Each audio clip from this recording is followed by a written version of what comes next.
Yeah, Michael and Lloyd. No. Yeah. Anyway, Richard, I got I got confused because I thought this meeting is on our platform, but then I said I checked my email and I found out, oh no no no, this is on Andrew's platform, Zoom call. Okay, Yep. so Andrew, when can we use? Yes. Do you want to use my platform? My platform is free. Everything's negotiable. So we'll be happy to work something out with you. Tell me about it. What is your platform? What's your platform, Aubrey?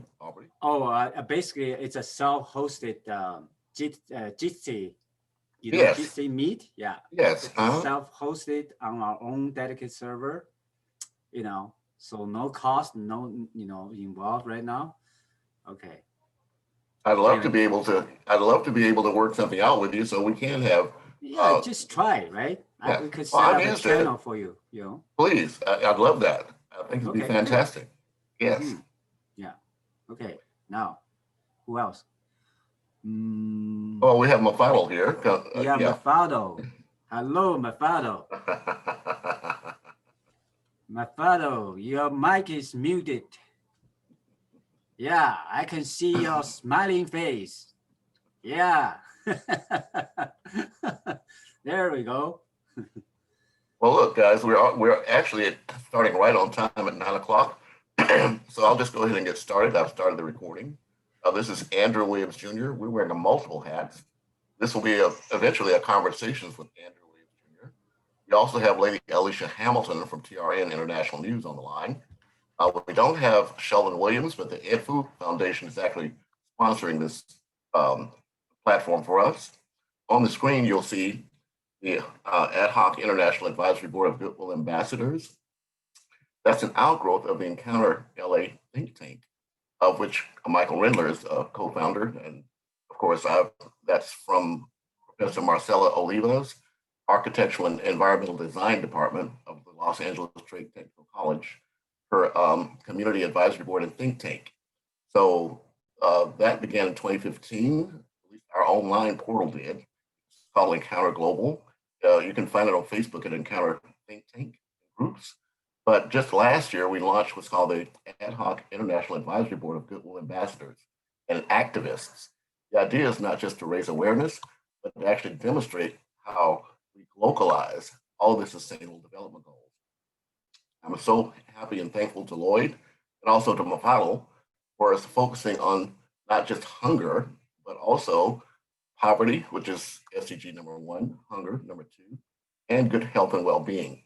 So those are the 3 areas we're tackling here this morning. So I want to thank all of you. Lloyd, if you would be so kind now, I'd like to have you to kind of introduce our concepts and give us a start, and then Mufaddal, and then we'll move on from there. Thank you so much, Lloyd. Actually, I will have to defer maybe for the next half an hour. Unfortunately, my wife actually is on another Zoom call just a few feet from me. No worries, she has no her worries, own classes, so I'm supposed to not be disturbing her at this point. In that case, Mufaddal, if you'd be so kind, Mufaddal, your brother, are you there with us? Assalamu alaikum to you.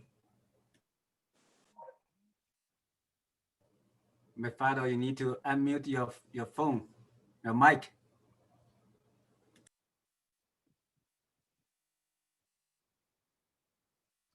We see you, but we don't hear you yet.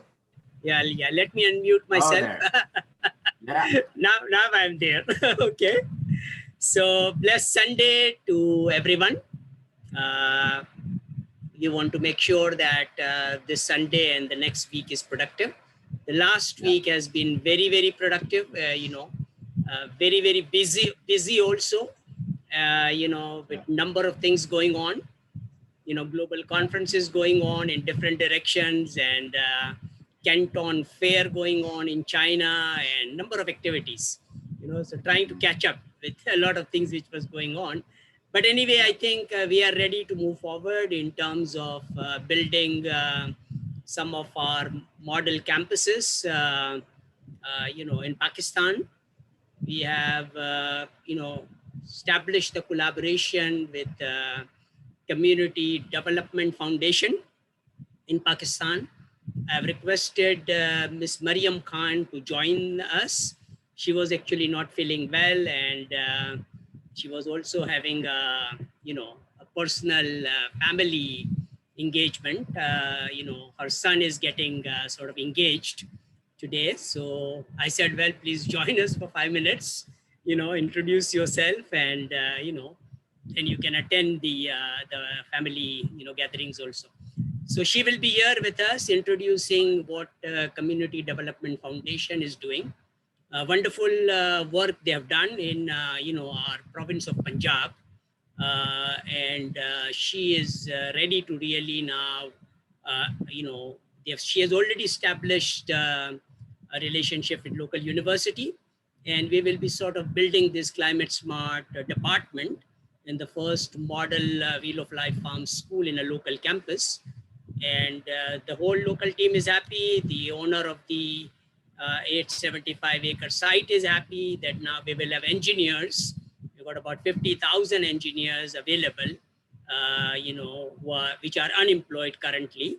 And Pakistan Engineering Council will be providing us with relevant engineers, architects, and civil engineers, basically, to join our program and start building the first model, so that then we can duplicate that model across the farms of Pakistan, as well as build the SAMS Energym University Climate Smart Campus Town, basically in this 875-acre site in KPK. So that is the update from my end, and I hope that we can do the similar kind of activity with agility in Uganda, in Toronto. The site has been identified in Toronto, and we are ready to move forward. And I had a very, very good meeting with engineer Amir Salim Talbot, and he is also providing us a site, and a very unique one. He has got a soccer stadium, and he says, okay, transform this soccer stadium into an Olympic standard facility.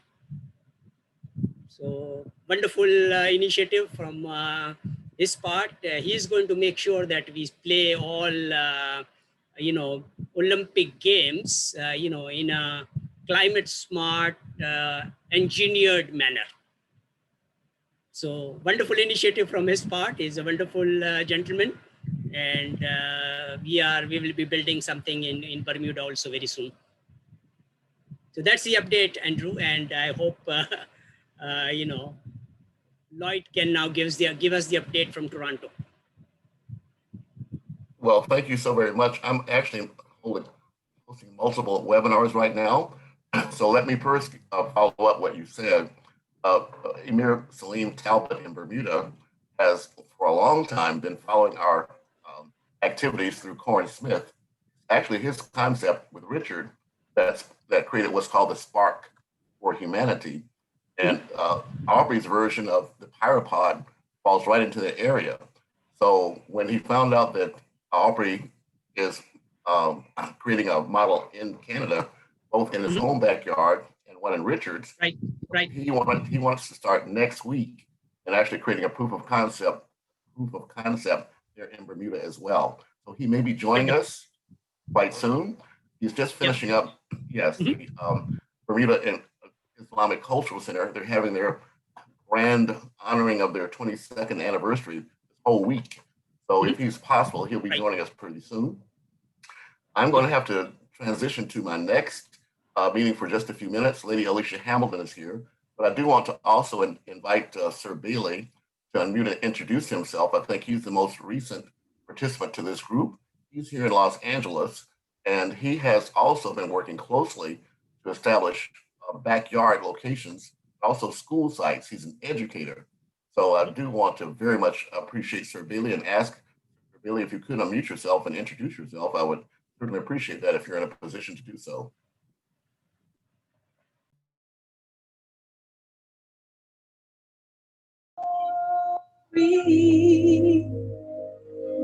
I will do anything. Hallelujah.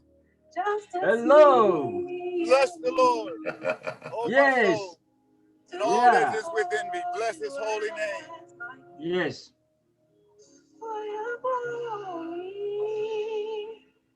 Glory, Sir, glory. you always All have glory your due to own God. way I pray of that the greeting work us. that's going on in this call, I'm sure the Yes. names that I see, it is in your will that we would feed the hungry, that we would clothe the naked, that we would home the homeless, Yeah. that we would lift you up, Lord God, and give you glory. As you said, you would draw all men into yourself. Thank you. This is Sir Bailey in Los Angeles, the Living Well Tour, Art Life Live. Hello, sir. I see a lot of people I know and I love, and I thank you for your time. I'm gonna stay on mute. I'm on my way to church for praise and worship with Rebirth Humanity. Reverend Lay Salah is based here in Los Angeles, but it's called Rebirth Humanity because there's networks in Houston, and it's virtual, so it's everywhere. And also celebrating God in Christ Jesus with McCarty Memorial Church, 11th and Adams, Pastor Eddie Anderson. So have a beautiful day, everybody, and thank you for being here. Thank you for allowing me to share. One love. Of course, sir. One love to you as well. Well, Mufaddal, we do actually have Mariam Khan joining us, so I'm going to allow her to introduce herself if she's available. Sister Mariam, are you there?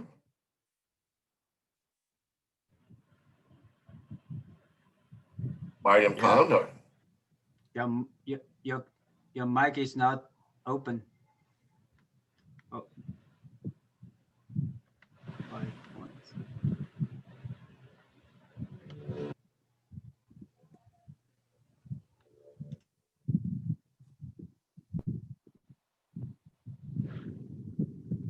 Well, let's try here one more time. Mariam, could you unmute your... Oh, there you are. There you are. Good morning, sister. Hello. Hello. Hello, sister. How are you? I'm fine. How are you? Fantastic. So good to connect with you again. You're here. I know you're not feeling well. Congratulations on the on your engagement of your son. Thank you, sir. I want to let everyone know here, of course, that Mariam was one of our original 5 Points Youth Foundation Goodwill ambassadors back in 2015. We've known each other for quite a few years. So thank you so very much. Perhaps, Mariam, you could share with us whatever you choose to. I know you have to leave soon, so please just let everyone here love you and welcome you and tell you how much we support everything you're doing. Yes. Thank you so much. Have you listened me? Yes. Okay. We can hear I'm you. Mariam Khan, Executive Director, Community Development Foundation, and also CEO of Women Economic Development Initiative, Punjab. So we are focusedly working on women empowerment from 2009 till date, and we are working on very focusedly on SDGs, Sustainable Development Goals, and my organization is mainly focusing on 5 major goals, in which we are covering education, women empowerment, climate action, and environment and climate action, and we are focusing on networking and partnerships. So today I joined this global group. I'm very happy and I'm very much thankful to Mufaddal Mirza sahab, which gave me a lot of trust to choose me for this, such senior people, and they are serving a lot already. And we are, trying to give our, participation in this group. We are serving in Punjab right now, and all over Punjab, we have 36 districts. And in COVID-19, we established one of our new initiative, which is called Women Economic Development Initiative Punjab, in which we established our teams all over Punjab, and we are working and dealing in 10 sectors. I will show in my presentation. And thank you so much. Rest of the things you can see in my presentation. What CDF is doing, what we are going to do as a joint venture with the TQLMA, and definitely I'm very much hopeful that this journey will be amazing for us as a development professionals, and we can also learn a lot of new ventures from this platform. So right now I'm sharing my presentation.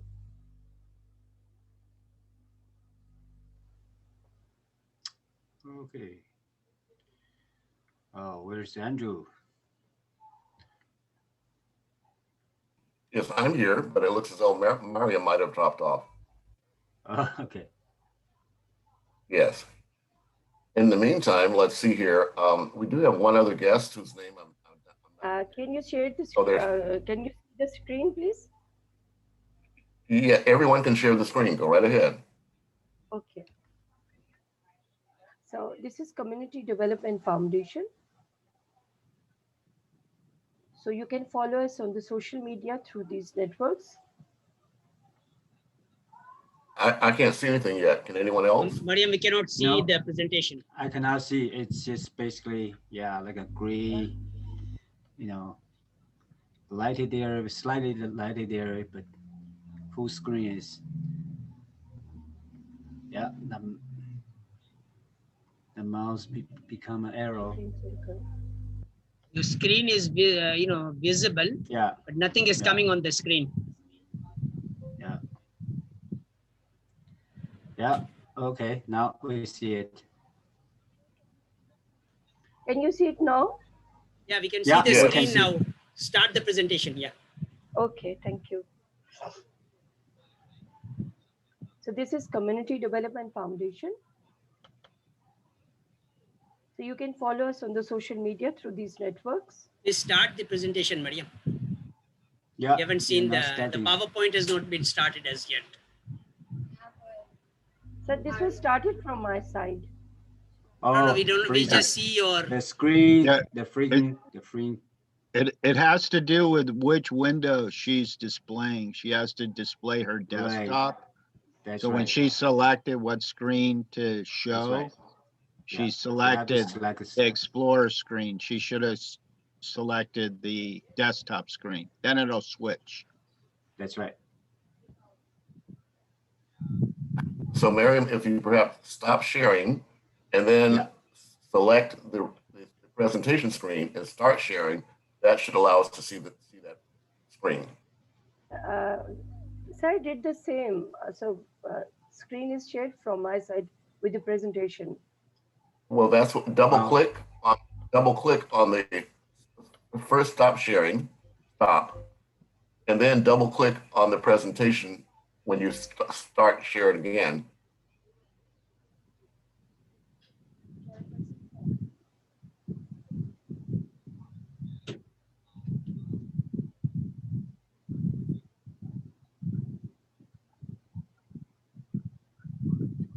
Yeah, now we can see. Yeah.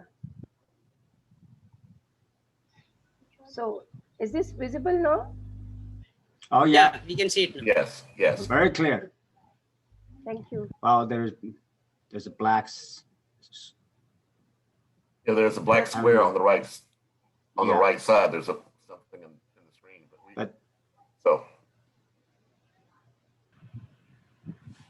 So this is Community Development Foundation.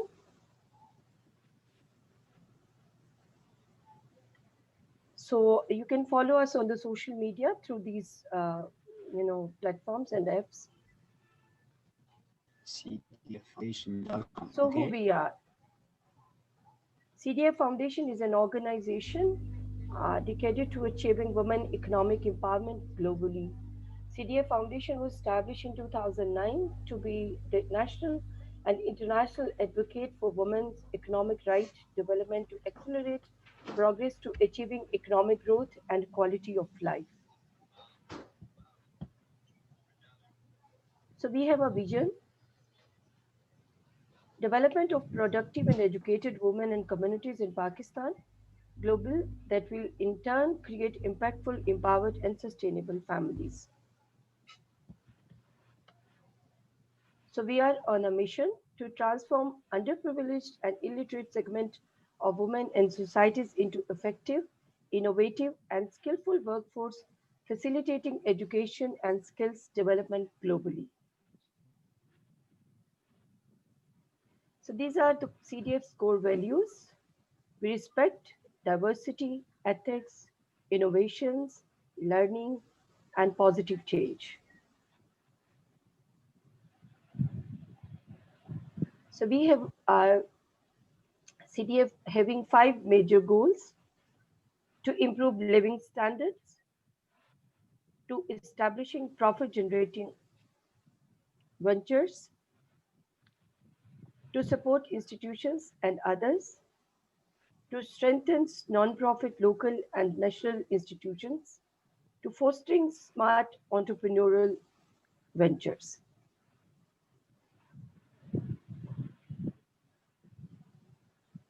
So we have the qualitative objective, which are uh, correlated with the achieving of 2030 agenda of SDGs through youth and women economic empowerment, accelerate income, secure and ensure decent employment for all, identify key actions to address financing gaps, drive change, and commit to scaled up partnerships between the national, international, and global platforms, and create an impactful and quality of life for female families and communities. This is the theory of change of CDF, which we are transforming now in a global partnerships. So CDF is engaged through different departments, national, international, local, or global. So we are with this IT, ICT business, and with the social institutions and universities.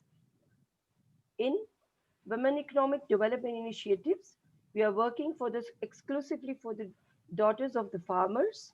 We are having SDGs Academy in every district of Punjab called SDGs Academy Punjab and TQLMA, which is recently become partners with them. To empower marginalized women, rural and urban women, farmers, youth, male and female, through multiple sector and social and business development, various technical, vocational and training courses and partnerships, to become entrepreneurs and social ambassadors, self-employed business venture and holders, and self-reliant and economically stable, and we are leading towards sustainable livelihoods. These are the proposed sectors from the CDF. We are dealing in 10 different sectors, and all these sectors are covering SDGs, Sustainable Development Goals. So we are focusing on business and entrepreneurship, IT, ICT, and high-tech courses, skills and livelihood, marketing and business development, health and well-being, food and agriculture, environment and climate action, safe and affordable energy, print and electronic media, and safety and security. Women empowerment oriented CDF's core sectors. So we are dealing exclusively in 3 major sectors: for the women only, business and entrepreneurship, IT, ICT, and high tech, and skills and livelihood.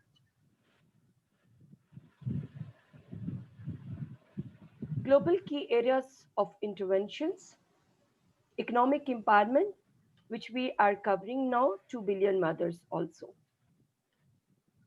Individuals and institutionalized programs, ICT programs, and now GAMBA program.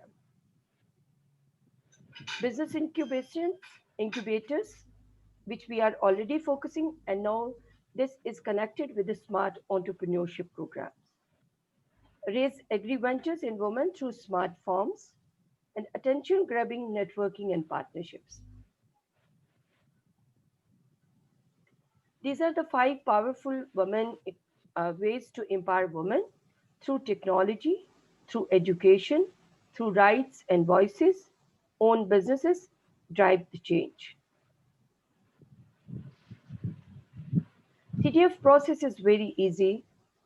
Financial services, which is training in saving, loans, and financial literacy. Entrepreneurships, enabling more women to start businesses. Dignified work, improve occupational health and safety. Inclusive value chains, bring a product from its idea, design, and manufactures, and rebuilding livelihoods. CDF's approach to action. So it's a lot of text. I'm simply summarize this. We are encouraging small and medium entrepreneurs, for profit and non-profits to recognize and advocate, which stands for the collective mission. Capacity builders can come. We share a common goal of building advocacy, networking, and partnerships. So we are focusing on collective mission, on resolving of local issues and removing gaps which matter them, and to build the capacity of advance their mission.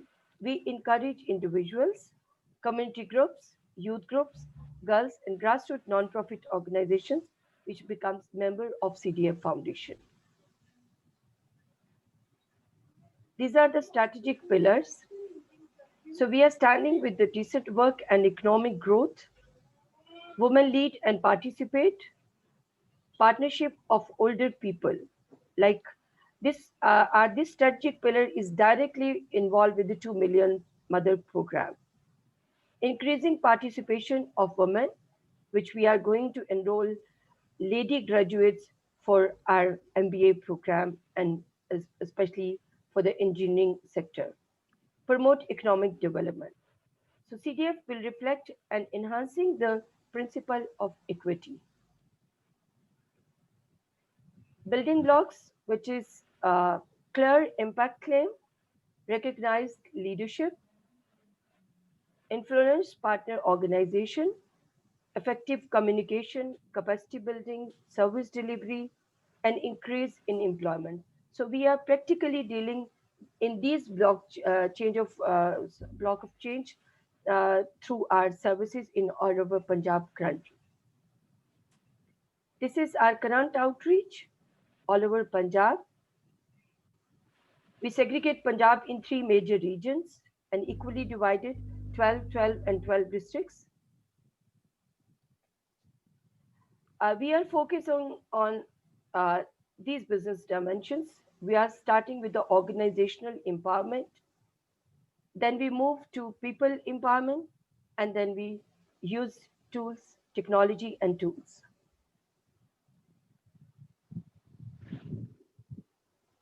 CDF institutional business model, which is very, very user friendly for the district level teams and for the local management. So we orientation, planning and service. We build up public relations, project writings, funds, training and development, action, public welfare, publicity, monitoring and evaluation, and sustainability survey. So this is the business model which we are right now using in our Punjab province. This is our training methodology. So we need analysis, we content design, we focus on the effective training methods. Training delivery and action plan is our major, the goal of the CDF. And right now, 3 universities are currently working in our VEDI program, and their experts are working on the trainings of our selected staff, which we selected in COVID-19, and this is 300 in numbers, and they are getting trainings, online trainings from different our partners, universities, experts. And last, we implemented programs. CDF offer to enhance business development. So we are giving workplace, same like the TQLMA model. We are giving marketplace, supply chains. We connecting with the communities and local, national, and international enabling frameworks. These are the targets. We are market infrastructure development, increasing women-owned enterprises productivity, inclusion of informal enterprises in local development, reduce issues to emerging technologies issues pertaining to IT, access and virtual learning, access to market opportunities, which we are practically doing through exhibitions, through melas, through festivals, etc. People are, entrepreneurs are coming and they display their products over there, and they're, learning and earning both. Mobilizing and sustaining movements and alliances for strategic engagements, organizational capacity development and support, women's engagement in social and economic decision making, safeguarding and defining resources and opportunities, and enabling environment for VEDI CDF program. These are the projects which we are, focusing right now. We have one of the international program. This is Wi-Fi Women in ICT Frontier Initiative. This is grassroots business women, and we are focusing in two major components in this. One is the capacity building of grassroots women, and second is the capacity building of women leaders and policymakers. And we have Kisan Ki Beti. This is translation is the daughter of the farmers, and Stitch for Business, which we are going to connect this program with one of the international program, Dress for Business. So we have ICT for Girls program, School for Womenpreneurship, 5I Model Village, Women Economic Development Initiative Punjab, SDGs Academy Punjab, and Skills and Livelihood Program. So these are the current projects which we are working in, focusing in our program area. This is our consortium model. We focus for the strategic planning, governance, contracting, technology and infrastructure, payments, and winning the work. This is consortium services, skills development, financial services, business development services, trade marketing and collective action, social protection, legal and regulatory framework, good quality employment, and resource desires. So this is the important slide. This is SAMS TQLMA Global as FTI Company and Community Development Foundation. So we started this journey with three major programs. Climate Smart Entrepreneurship Program. This is Department SAMS WL Farm Schools. 2 billion mothers achieving SDGs. Call for small farmers converting lands into smart business hubs.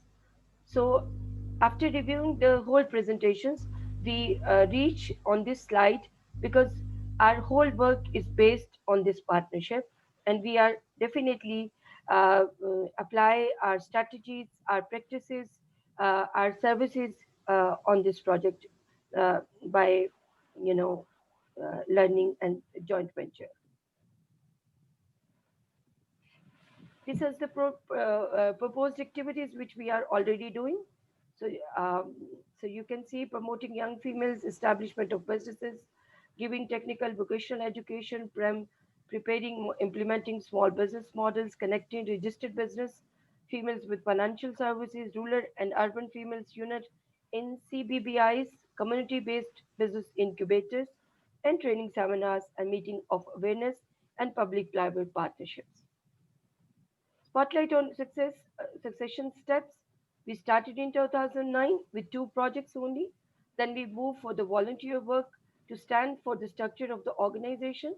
Then from 2015 till date, we have 7 different programs with us, and we have future plans on 2 major slogans: making living sustainable and unlocking the potential of rural women. So these are the few, key results which I can share later on the email also. This is the impact. So as per the impact, the public key actors initiate targeted policy reforms based on an exclusive dialogue with the women business associations to promote a more conducive work environment on women entrepreneurs. And similarly, we have the output. A provisional report will update on the situation of women entrepreneurs and will be shared with the government also. So CTF initiate a dialogue at national and regional and or at global level also with concerned stakeholders. So similar impact slide will be, based on 3 major outcomes with the output also. So this is the team.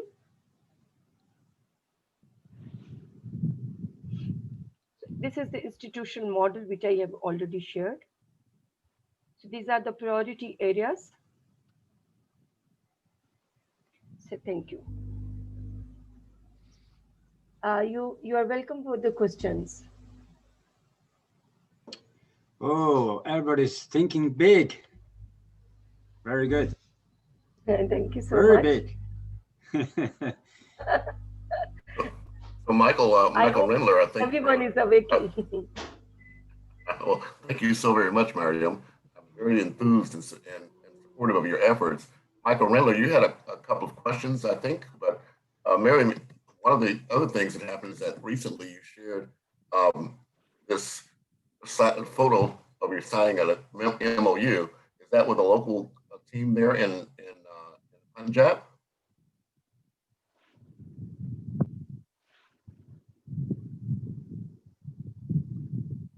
Mariam, can you hear me? Yeah. Yes, this team is from the BIP. BIP is my core partner, and this is Berkeley Institution of Public Policy. And we signed MOU based on the women economic empowerment and other ventures yesterday. And overall, WEDIP have 15 partners in all over Punjab, and we have 5 major universities with us as a partner, which is based in Lahore, or they have campus in different areas. And this MOU is very, very important for us because this organization has already done a lot of work on women empowerment. Thank you so much. Michael Rendler, you indicated earlier you had a question about that. Michael, are you there? Yeah, I'm here. Can you hear me okay? Yes. I actually have one global question.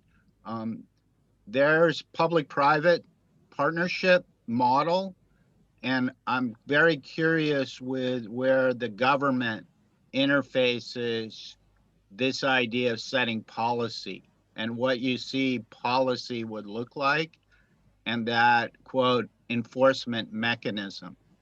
Because these models that have these targets, when they get baselined, how you see that transitioning from the existing state to the new state, the new condition, where this interface is. Because when you put up your map that showed all the different districts of Punjab, there's a lot of subtlety inside of each one of those different districts environmentally. So Yes. I'm very curious how you see that interface happening. Okay. So actually, I can't understand your question that you are asking that how we are replicating the model in all over Punjab. How is the legislation government interfacing their efforts inside of the location of Punjab? Because when you show your map, because I'm interested in the data model associated to the spatial model as it relates to environmental science. So that's what I'm interested in. And so that jurisdiction, that control, that relationship is where the policy fits in. How does the policy support that? Okay. First of all, in all over Punjab, in 36 districts, we have one representative from government in our team, first of all. Because when we engage one spokesperson from the government at local level, at district level, so the government automatically supports us to our models, and they allow us NOCs to work in the area, number one. Number two, when we make the policy, because government signed an MOU with us for our programs, and in this, we have basically focusing on local models. So they already signed an MOU with us, and their spokespersons are engaged with us. We are already focusing on the policy and legislations from where we can take support in all over. Yes, you are right. Environment and cultural changes are you can find district after district, but according to our model, we have one district head, two social mobilizers, two IT experts, two entrepreneurial experts, and one person from the government in our team. And this is basically our model. So we are having support from the government. We have umbrella of the government with us. If you see my other presentations, in this we completely use the logos and everything of the government as well, because this is CDF presentation. So I didn't put these logos and all these things in this, but we have such kind of presentations also, in which you see the model with the government. You can see the MOUs which we signed with the and we have the teams from the government with us. So right now we are going to do one survey which is related to the daughter of the farmers. So government is supporting in this project, fully with us. Okay, thank you very much. So is this my name? But on this screen, I'm saying Mariam Khan. So is this any other Mariam Khan? No. No, that's you from 5 years ago, Mariam, when you were our Goodwill ambassador. We met when you were doing the nest of the orphanages there. And, oh, is that, I don't know, is that the same Mariam Khan? Perhaps it's a different one. No, this is not my image. Okay, well, I'm glad you let me know. Thank you so much. Yeah, because this is not my image. This is someone else's picture on this. Okay, very good. Tshepi Motloung from South Africa, you two are working with rural women. Did you have any questions or commentary? Yes, thank you so much. And good evening to everyone. Miriam, I'm so glad that I've gotten to hear your voice and I've gotten to hear you. We've just been talking on WhatsApp, and now you have given us a reference point. You have given us a testimonial, and indeed, there's a lot to learn from you. What I would like to say is that probably you have managed to weather every storm. I mean, since 2009. So we work with the rural women, and then the challenges that we meet here is the involvement of government as well. We also find it hard to get volunteers because of that the rural women is where really poverty is quite strife, is quite deep. So even if when you are asking them to volunteer, yes, it is a deep or even a very high asking. So how have you weathered those two, the funding model? How have you worked on that? And if you can help me on that, and how did you find to be able to convince or to secure the volunteers? Other than that, Okay. That is excellent. And I'm looking forward, because now things are clearer. On the WhatsApp, I was becoming despondent because I wasn't getting as to where are we going from what, but now I'm more a little assured. Thank you. If I can get just those things. Okay. So you are asking that how can you manage volunteers with us? So what's your Hello? question? I said, what is Hello? your question, that how we are managing volunteers with us? Yes. How did you yes get to have volunteers in right the volunteer, from the beginning? Okay, in the volunteer programs from the day first when we initiated our journey of working. So we are Yes. always worked in networking and partnerships.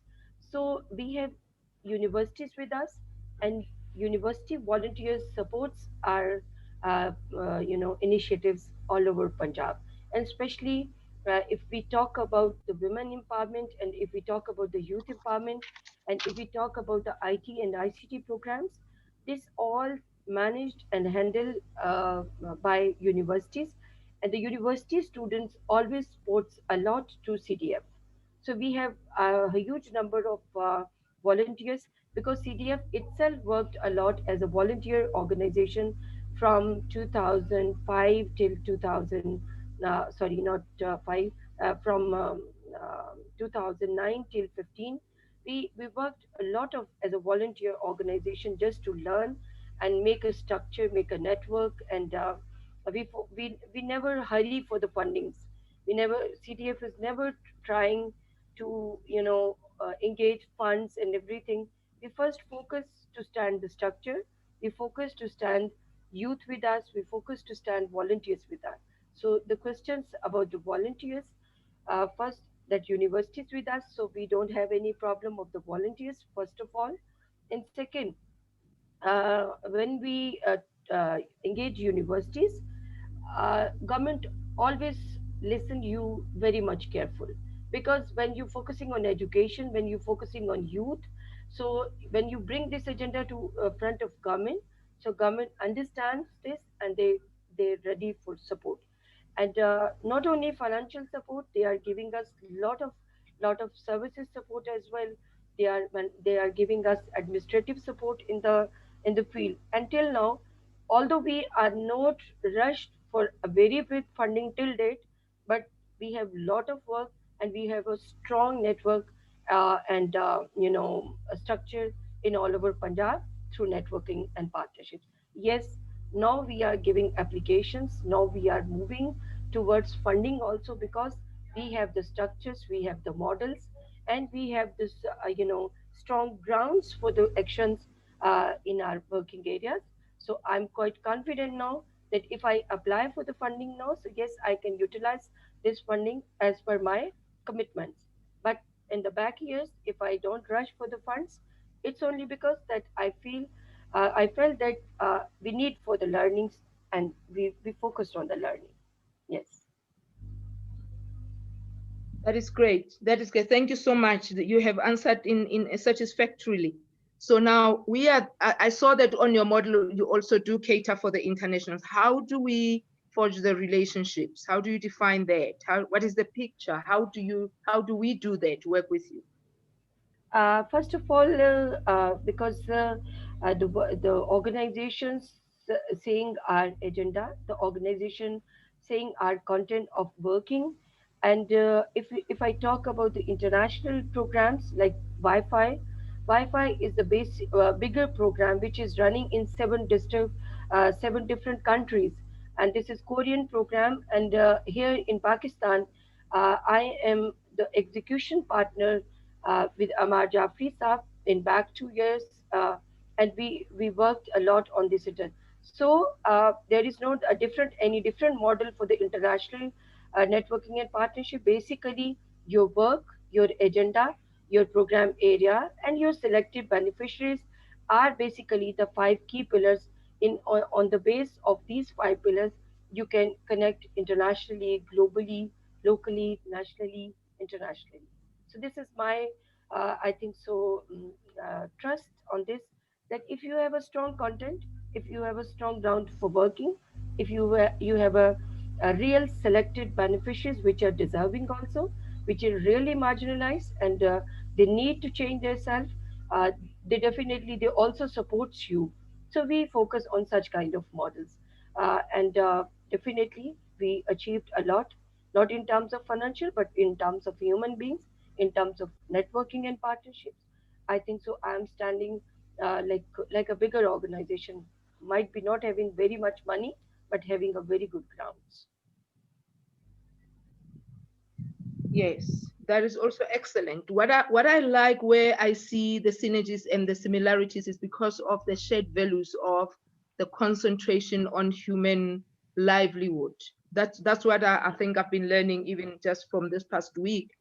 And that model of focusing on women. I like what you have just said as well, that it's not so much about the big money, the big capital, but it is the focus on making a difference on humanity. So that's what made me to gravitate around your model of working. And even now when I see it, it gave me even an increased encouragement. So thank you very much. I look forward to the journey together and learning and being able to replicate. Yes, first in South Africa, first in my region as well, where I've already started, and then we have a footprint as well through my other organizations into the whole continent. So thank you very much. I have one suggestion. if you can access my Facebook page, you can see my all posts, you can see my all work over there, and you can find lot of regular support on from this also, because this is an official page. So you can visit my page, you can find a lot of things on my Facebook page also. Yes, I did. I have followed you. How are you, sir? Thank you. Very good. Thank you. Thank you very much. Thank you. So thank you very much. But we will even continue talking on email. Real quick, gentlemen. Good morning. Good morning. Thank Real you. quick. Thank you so much for your presentation, Mariam. We do really appreciate that. Mufaddal, would you have any comments before we move to introduce? I would like our other- Mariam to share the presentation with everyone. So all the content of the presentation is available. And I think Mariam can share it via email also, and Yes, can put the link of all the, the Facebook page as well as all the social media links in the chat window. So Okay, everybody can then take their time and, go over it and then, communicate directly with Mariam. I think Richard had a question also. He put in the chat. He has a question also.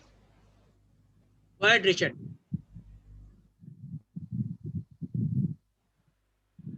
Yes, hi, Mariam. Very happy hello. to hear and see your presentation, especially the focus on women and girls. And I think that it's a very important aspect in our international development, that there is I think a little bit of a tension, in between programs, UN development program, focusing usually on large scale farming and not on the small scale farmer. And, it's well documented that women are really the food producers in the world, and certainly for local food. So, I think that needs a real, targeted support with appropriate, kinds of technology. And at the same time, we have quite a high carbon footprint in agriculture. Some say it's 18%, 12 to 18%. Some say if you take in all the transport and refrigeration and picking up the food and cooking the food, could be over 30%. So it's definitely a very huge component of global warming. So if we can have local fresh food, that goes way, way down. Most people in the West, we think about transported food because our food comes from a long, long distance, thousands of miles. But really, localizing food is much more than just transport. It really has lots of benefits and energy, and also, so what I'm focused on, of course, is new tools for localization of food. And I noticed in your presentation that, farming, women farms and small farms and hubs, you mentioned hubs. And I saw one image there, it looked like a greenhouse, in your presentation. And so what we're doing, is mobilizing a global open source collaboration on new tools for growing food intensively. And, it does make the distinction because communities can be more prosperous when we grow high value food and grow it quite intensively, as compared to extensive agriculture that UNDP, pushes out there, which is mechanized and uses artificial fertilizers. So, I'm wondering also about the support in your communities, as far as teaching all these methods of food production that are local and intensive. And, we of course would love to cooperate in those kind of, pioneering. And I do believe innovation, and I noticed you did have an emphasis on innovation. So solar is an innovation, and we'd certainly love to be engaged. we're really focused on a better tool for small farms everywhere, including the West, including the developed world, where we see that food is really quite toxic and diets are quite, unhealthy, actually. So we really do have billions of people who suffer from lack of food. And then we have more billions of people who have enough food, but the food is killing them. So it's really quite a universal issue. And, we hope that Solar Roof can help to bring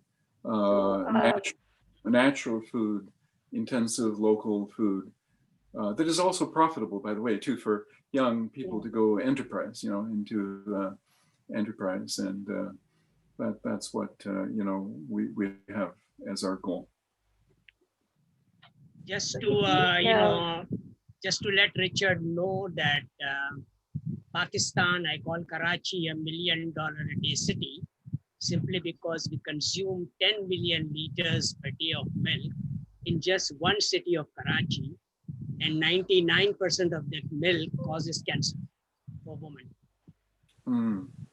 So that's an issue which we are actually resolving by building these, Wheel of Life Farm schools, so that, these issues which the farmer faces, and, they are trying to do all these things because they want to make an extra little bit more money. And I'm offering them 10% extra income, whatever they are doing. Okay, so, everybody feels good about it. It's fine if I have to do less, 10% less work and make 10% more money, then they don't ask any questions. We go in and we do our part, and the farmers are happy and the consumers are happy, and we have done our part. So that's an entrepreneurial model, which I have developed after working very, very hard with these farmers, trying to explain them everything what we are after, and they don't understand. The only language they understand is how much more money I can make without working that hard. Just as one sort of, distinction from that, the focus that we have is more fractal. We're actually delivering tool to the farmer, Exactly. So because, our efforts to do the schools and to do these large projects take a lot of time, and we have technology that can go viral with the individual farmers, and they can implement technology. Of course, we do look for support from higher institution of higher learning, and even local schools are wonderful. We do have the SpARK. So Mariam, those projects are quite farm scale, small scale, and so it's really just putting up a more advanced greenhouse, and typically.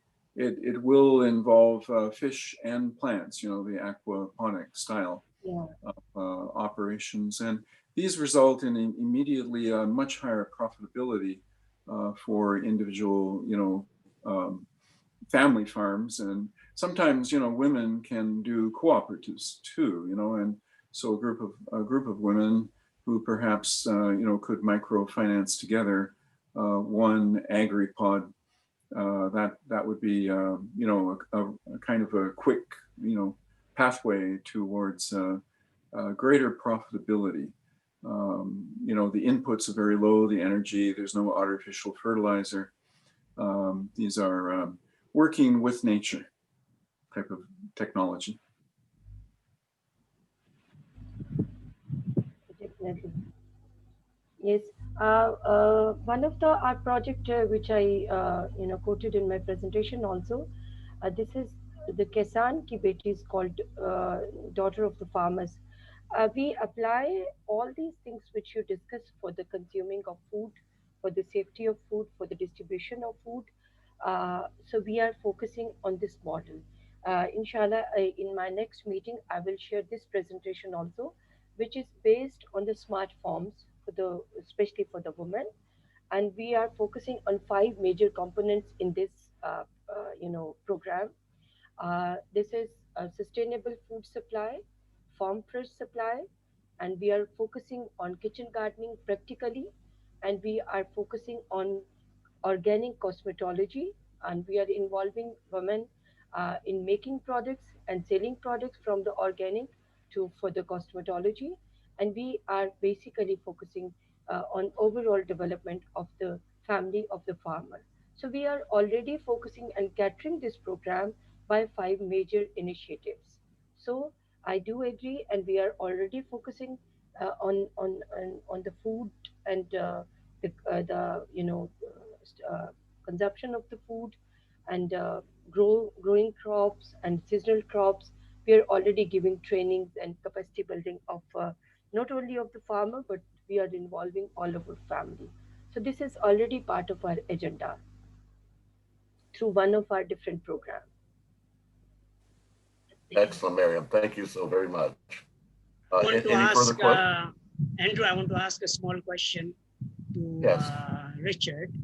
Like you mentioned something, like Wheel of Life Farm School is one model, but you mentioned that, what will be the sort of an economic number so that if you want to upgrade the small farmer with our, solar roof technology, what will be the smallest, capital expenditure so that we can, do that separately? Because, if the Wheel of Life Farm School is requiring more money to build, it will eventually be built over there. But then we can, initiate immediately through this Kisan Ki Beti program, the farmer's daughter program, basically, to integrate that systems over there. And so that, without wasting too much time, they can see the results.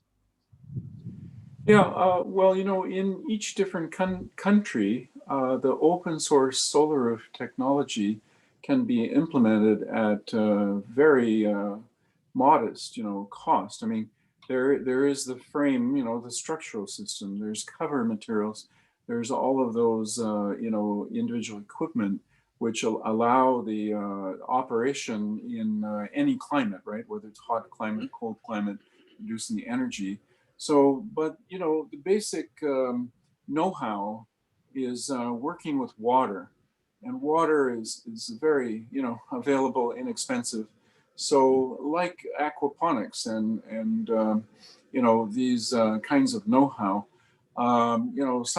some of the very first hydroponics was done in India, actually, right, by Sholto Douglas. I remember reading, his book on hydroponics. It was basically sand culture, right, and gravel culture in terraces. So of course, the Eastern cultures already know water working.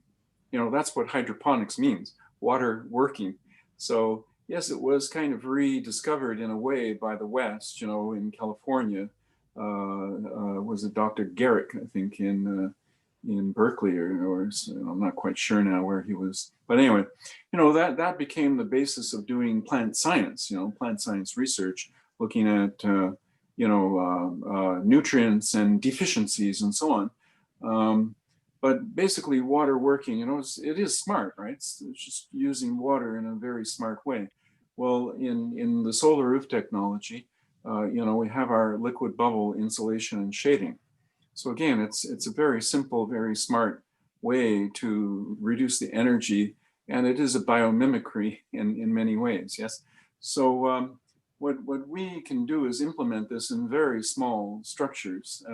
So these could cost, a couple of few $1,000s, if you're asking what's the minimum or smallest.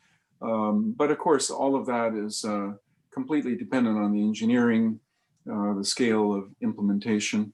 We're going to do efforts with humanitarian projects as well. I've been talking with Colonel Diaz about shelters for refugee. A refugee family could grow their own food and have a really qualitative shelter. So that would be like transitional. If they have literally nothing, then so it's basically an architectural innovation. What is the solar roof technology, and we're really aiming for small scale, and so of course the families and women and girls, and so it's it's bringing a 21st century approach, but keeping it connected with nature, connected with sunlight, natural sunlight. Aquaponics is organic, is certified organic. understanding the, you know, as you say, the wheel of life, right? With the, yes, we need to teach these things, but, you know, also we have to put them into practice so we all learn together, you know, because these approaches are not in practice in energy efficient way, you know, at this time. So, and if our universities were actually open, you know, but our universities are very much under the governance, so to speak, of Monsanto and all the agribusiness people. So, but that's another discussion.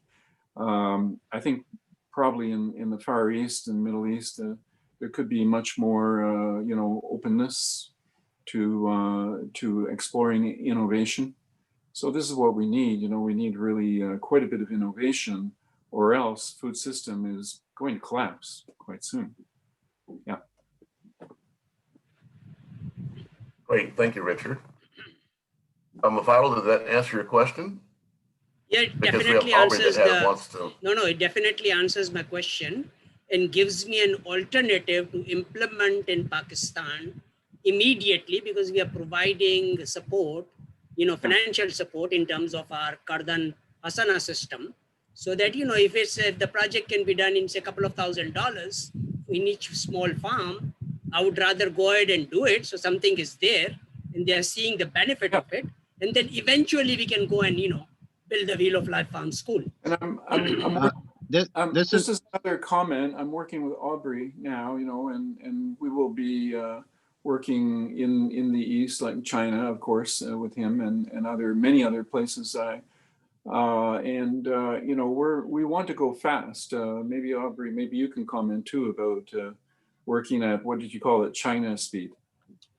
Hey, this is Michael, and you know, I want to kind of put it back into what the C4 was supposed to be thinking through about collaborative work, and this idea of actually looking at the environment as the core piece of what VCAP is asking for. I did some quick research here on Pakistan and what they're doing in environmental policy and their Biodiversity Act. And I think I just want to put this out there on the recording. Just because we can do something doesn't mean we should do it. And I think this is part of the problem with how we've toxified our environment. We have to be very careful about understanding the site and understanding the context. And that's what I was trying to say when we come up with these system models, when we come up with these process models and these implementation strategies, and we don't go to the actual environmental science of the biodiversity plan that's in place in the country, and we have that properly documented. Because I had this conversation with the colonel during the week. This is the same thing that's going on when they close down certain military bases and then everything goes awry. So these interdependencies that are inside of these natural systems that have been toxified, we have to be very cognizant of what it means to do an intervention. And I want to just reiterate that, because I think that the model that we're talking about is a model that's sustainable. Unless we do that, we're genuinely not sustainable. And that includes the whole waste cycle attribute of building things. And people just seem to like negate that. And that has a huge carbon footprint in itself. Yeah. Can I say something? Of course, Aubrey, it's your turn. Okay. Because I realize, Mufaddal, you keep asking the cost. I think that shows that somehow you didn't understand the whole picture. Sorry to be very straight, you know, because I was doubting Thomas. I told you before, right? So now I start to get, you know, because I'm working on it. This is my business, right? This is something, it's my business is also a global, you know, business that will benefit all, right? So you see, when we talk about cost, we have to think it this way. That is, we compare whatever we have, right?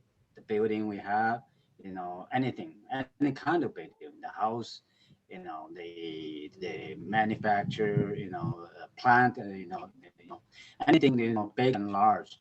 So we need to compare that way. So which way is more economic?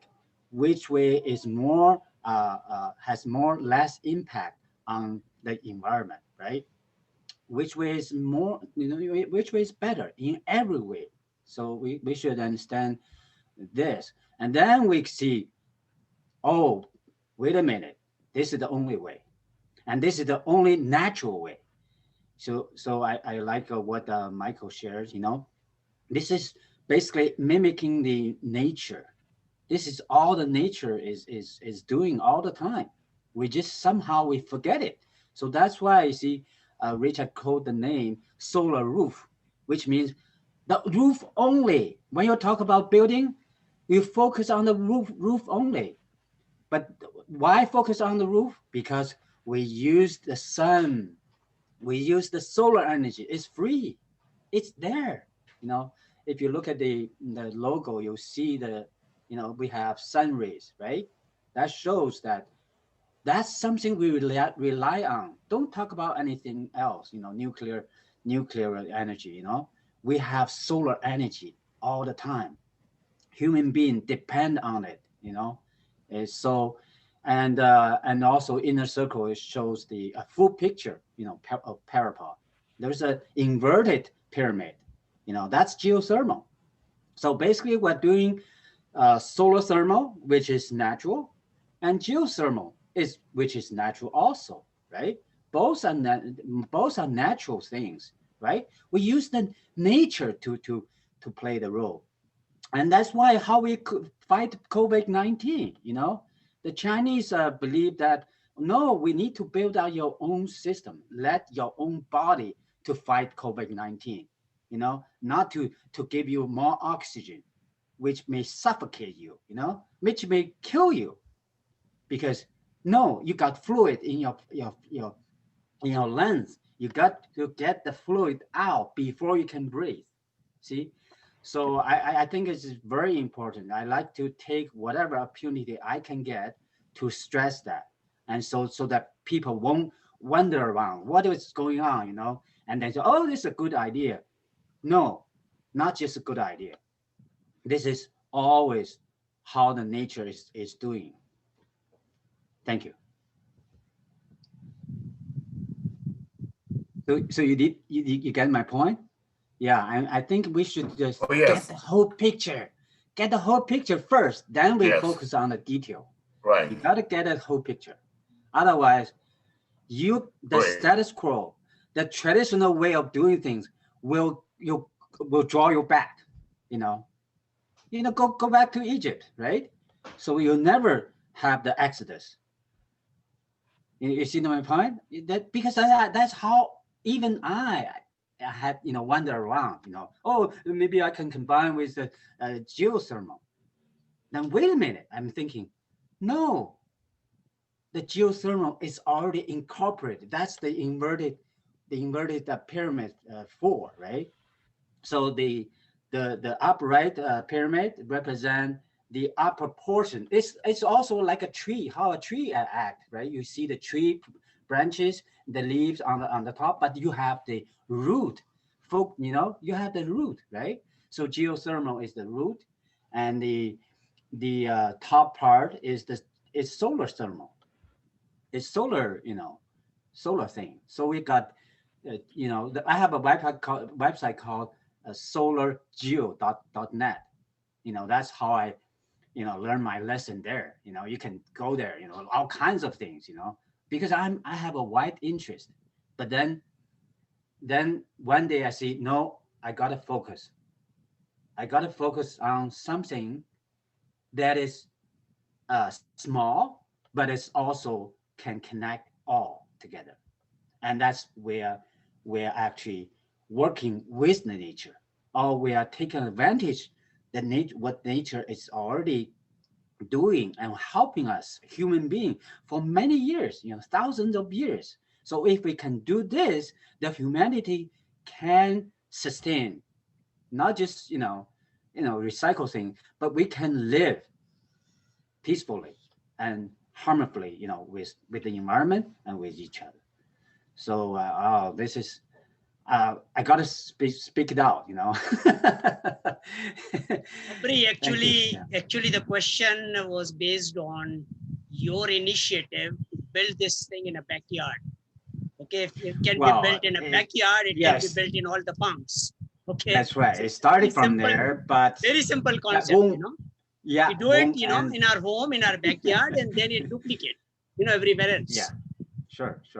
Yeah. So yours is the very smallest, I think, model of Pyrapod, and we would like to, learn from you that, how fast have you done it? What are the results you are, getting? And then it can be duplicated, everywhere. Yeah. If I can do it, you can do it. Exactly. A community can do it. A school can do it. A government can do it. Yeah, it's like showing people that, okay, I've done it. Yeah, sure. Okay. That's very important, Aubrey. So what I hope you can do is maybe take some time to take some at least photos of what you're doing. What we would like to do is, of course, have a documentary, a docu-reality series of what we're doing.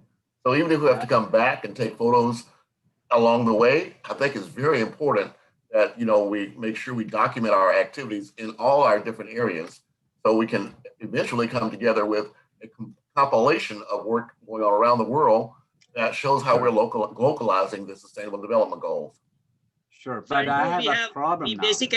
We basically have two backyards available now. One is Aubrey's backyard, which is already being, is already into it. And the other backyard is, Amir Salim's backyard in Bermuda. Okay, sure. But I have a problem right now, a big problem. The big problem is once I see the bigger picture, I got a lot of things to do.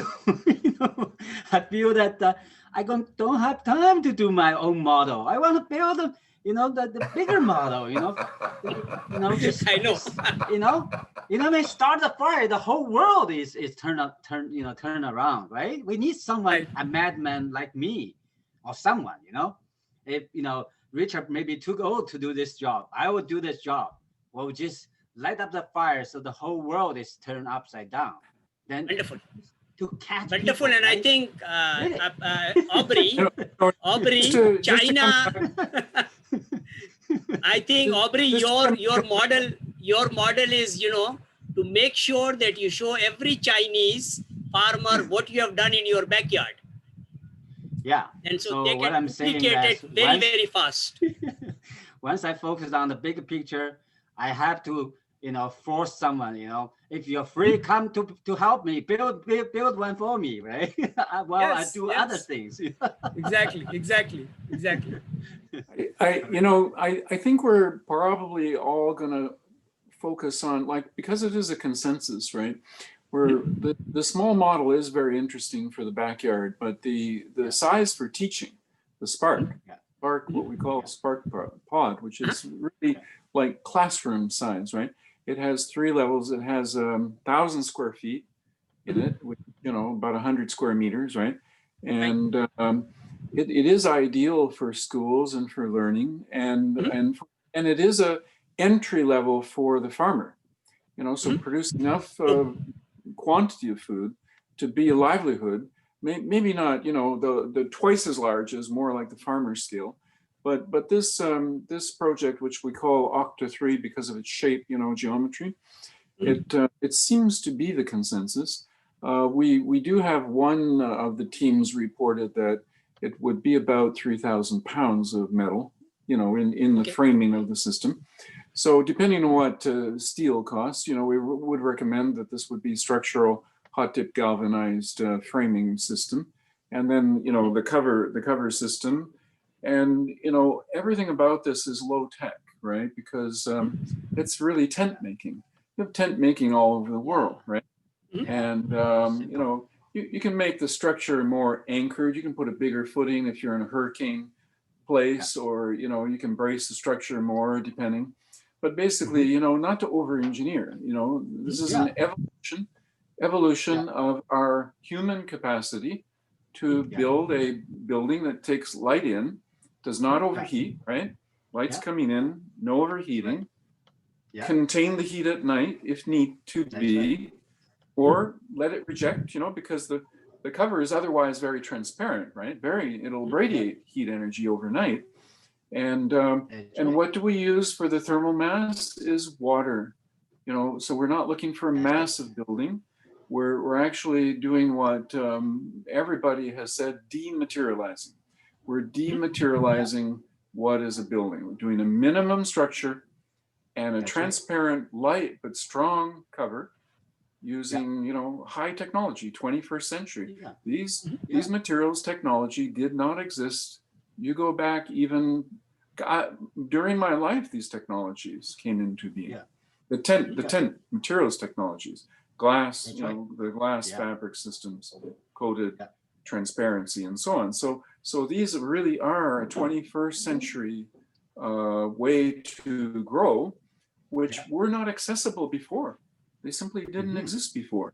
We can say some equivalents to greenhousing, but it's so apples and oranges to say it's a greenhouse. It's really a new, I have 2 patents on the structure technology itself. And the materials, the transparency, the climate control, and of course the liquid bubble system. So liquid bubbles is not, I think, an imposition, of technology, very much a living, it is an innovation towards sustaining life, working with water, accessible everywhere, very friendly, right? This is like when children love it, everyone loves it once they see it. So, but most people have never seen it. Like Michael, there's nothing, you've not seen this, right? Or up close, we see videos of projects I've done. So now we can build everywhere and we can replicate this sort of minimum viable structure, which could be this one, the SpARK. I think Salim is ready to go. He has a structural steel fabricator, his brother who lives across, has his shop across the street. So, I had a good talk with Salim about this. So we understand that it's open source, that we're really trying to get this out for everyone so that we can localize food. And when people ask about cost, in a way, it's because they don't understand, the proposition. The proposition is, you're building this for yourself, right? You're building it for yourself. The cost is it's a marginal investment, and it's a capital investment. So you put up a hot dip galvanized steel framing system, and it'll last you for generations. So what is that to spend $6,000 to have 20,000 pounds of food per year, almost forever, right? You have a cover on it which will last 10 years. A transparent material, a higher cost transparent material, might be a lifetime. And these technologies are also increasingly available, right? They are our achievement of society. So now we introduce a different kind of architecture. We welcome all of life inside, the plants, the algae, the mushrooms, the fish, the bacteria, and like Aubrey says, we work with nature. If you work with nature, nature's not charging you, right? There's no cost there. The nutrients go around, carbon dioxide goes around, energy flows in. Anyway, that I guess is something maybe for a different call as well, but it's Richard. Richard, a question. Now on the screen, is that a rendition of the Octa-3, or is it larger than that? Because here's the great news about Bermuda is that we have the materials there. We have people that can work the materials. So we have a space to do an Octa-3 if we choose. So I would suggest that we put that on the table for Salim. He may be able to join us. I spoke to him earlier, but I would like to see what we could do to move this forward. It's very similar to this, Andrew. So, we've had different versions, and it depends what you want. This one has many levels. You could have 2 levels, and this is the square footprint. We also have the octagonal footprint, but they're all related, right? They're all modular, interrelated. And it's a new sort of knowledge base how to build a building. So we say, well, what is a building? And what Aubrey was saying, well, why not focus on the roof? You know, the roof is their interaction with the sun, really. That's you know, right. Yeah. the sun. You know, I mean, that's Yeah. the majority of all forces. Right. You know, acting on the building, and we come and go through the walls. The walls are vertical, so only in the north. You know, south gets a big exposure. Yes, in the winter we think a lot about that in the north, but if you're in the tropics, you know, what's happening in the morning, evening, but the dominant is what's happening, you know, in the middle of the day. So Yeah. we want to capture and utilize and not overheat. And Yeah. you know, you have your schools where you have buildings where the kids go outside and sit under a tree because the school is very hot and there's no air conditioning. So they go outside, sit under a tree, you know. So our building would be, no, you don't have to go outside, sit under a tree because you're already underneath a leaf canopy. That's right. Inside You the already building. have a shade. No? Yeah. The processes of nature are working for you. They're not working against you, right? Yeah. So you have as much life inside the building as you have outside. So we're bringing the outdoors in.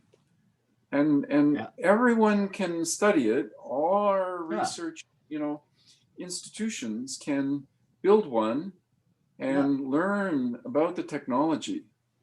And Yeah. then let's publish it and share it with people. Yeah. That's open source, right? Is to share. And Yeah. and millions of people could have their life uplifted in a very Yeah. short period of time, right? Because who That's wouldn't right. build Yeah. this, right? If you Yeah. even a family, why wouldn't they build one in the backyard or buy Yeah, one? yeah. So, and then when we So, say, well, why yeah. wouldn't they buy one? That's where we Yeah. get into an enterprise network, right? So we Yeah. have the PodNet. The Pod Enterprise Network is not structured to be competitive. It's a cooperative organization, global. Yeah. So And, there's a danger, right? With this, you know, started to show to the world. I think my value, the value of my current house will decrease, right? So I have a, you know, even for my family, I'm going to sell this and then buy empty land, then build my own house with this technology, you know, design, you know, just build in, you know, design this way. And then you know, that's better, right? And cheaper, you know, cheaper this way. Yeah. So, oh boy. Well, I like to have a chance to say something, you know, our company, you know, Parapod is doing. Yes, you know, please, go right ahead. Yes. Okay. Yeah. Basically, what we're doing right now, okay, is two things. One is to connect people. One is to promote this in a way that is, you know, is viral, you know, exploding, you know. So for that reason, you know, I'm saying this is getting too big, you know, getting big is more than I built one in my backyard, you know. So because as a company, you know, you got to, you got to, you know, catch the, you know, get the thing going, right? You know, also, you know, get your money, you know, grow fast, right?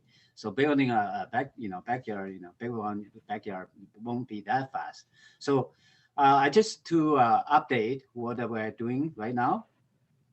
Right now we are in the process of talking to a Chinese 3D company, you know, through a friend, and there's a 3D company in China. They can build everything, you know, using 3D technology. So, and you know, we don't have to go 3D printing, right? But you know, that's a, you know, for certain parts we may need that function, right? So basically, we are in the process of finding a partner in China. There's already, you know, last time Mufaddal, you asked about a school, right, in China using it, right? I mentioned that actually there's a guy, you know, he worked in the agriculture, you know, institute. You know, he quickly learned about you know, solar roof, what is Richard doing, and he quickly copied what he's doing, and he built one for himself, for the institute, small version, right? And then he see it, he see it with own hands and eyes, right? Oh, this is truly something remarkable. So now he, if you can go there, and he built a huge, huge building, just implement, just solar roof right away, basically the larger scale of the smaller, version, right? And he got, lots of things, basically, there's a guy in China using it for himself, for his own institute, right? But I want to, because when I learn about this, and I see that we need to, go back to China, same thing, but we say, hey, we got the support from the original, inventor, right? With experience, 40 years experience with, with this technology, right? Then we can just start from there, just, commercialize, do whatever, right? So, China speed, what I'm talking about, we're going to use that, the China speed for the better, right? To actually to promote this in a way that everybody wins, right? You can, as a business, you got your money grow fast, but also for other, like even for government, if COVID-19 happened again in China, we got this product. I mean, the government will order, right? Hey, how do I quarantine patients in the winter time, right? Right. I have to run a lot of gas or electricity to heat up this these buildings, right? So that's something we see that maybe if a second wave of COVID-19 comes, maybe this is we are not dealing with the other customers, right? We deal with the government. The government say we got to order a lot of this unit, right? So that's why I see the point. I'm talking about strategic approach, right? So I think China, we shouldn't leave it there, because they already started, starting from copying, but we want to to go there to see that we can help you, right? Instead of you just do it yourself, and still researching, but we can help you, help you in many ways, right? DIY or commercialization, right? Mass production, right? So that's something we are doing. I like to say that. Then we have another product. We call it BiddyPod. Yeah, it's we already have a website, biddypod.com, but it's nothing there. It's just a few sentences saying that we're building electronic device. It bears the same shape, it's pyramid, it's parapod, but with it we use it to connect initially actually for our own company, for this this community, right? It's an intranet, right? Just use the device so anyone connect to their cell phone, connect to their computer, instantly they can talk to someone who are also on this platform, without, for some people who don't know how the technology, how the internet works, right? This should help, and also help us to spread the word, right? Because we use this BiddyPod to pave the way for parapod or for whatever pods, coming, because this is the BiddyPod means, right? Biddy, itty bitty, right? Itty bitty, yeah, itty bitty pod, and to give this pod, on their hand, right? What is parapod? They can just, and also, the structure will bear it's double layer, right? So we can just use this BiddyPod on my hand to explain.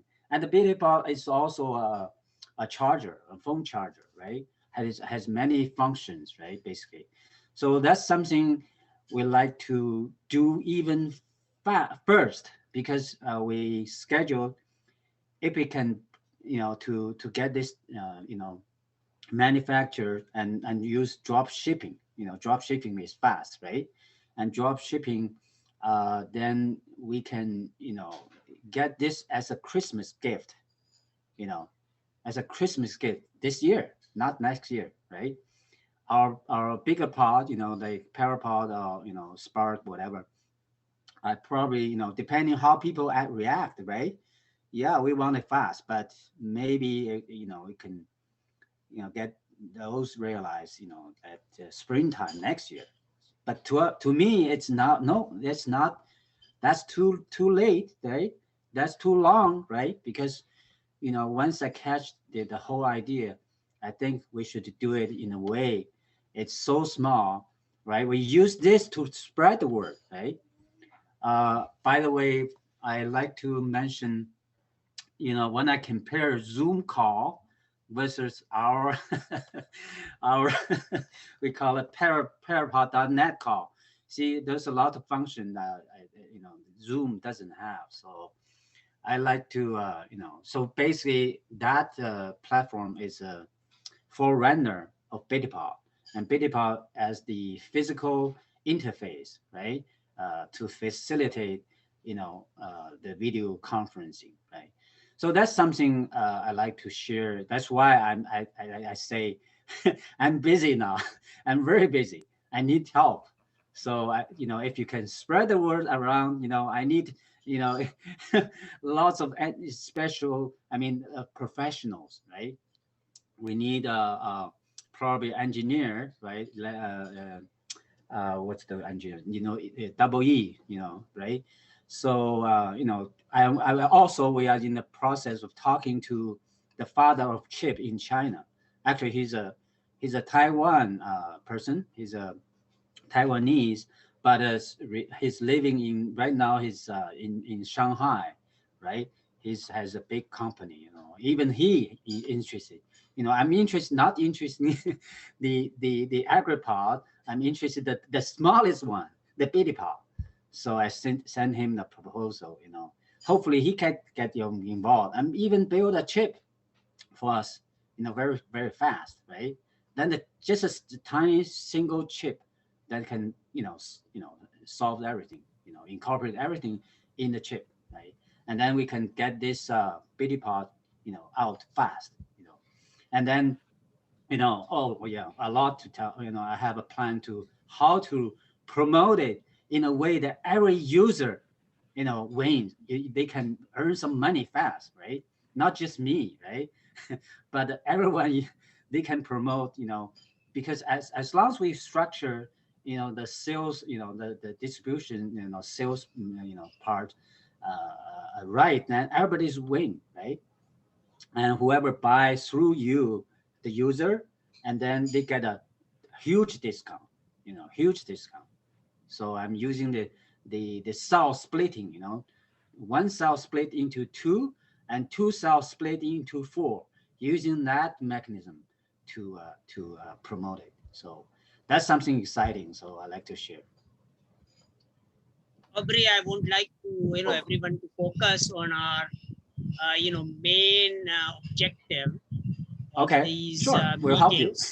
The main objective is this, that we want to build either AHIABGA agripod or whatever dimension system we are talking about in farms. Okay, in farms. Yeah.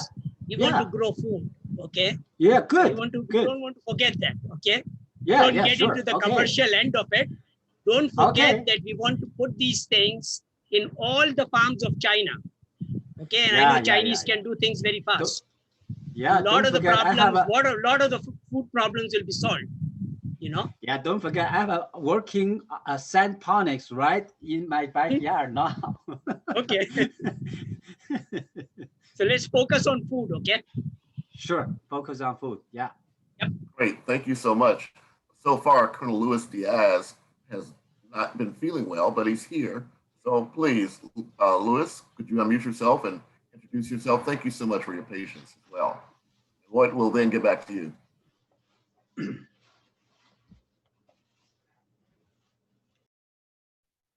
Good afternoon, everybody.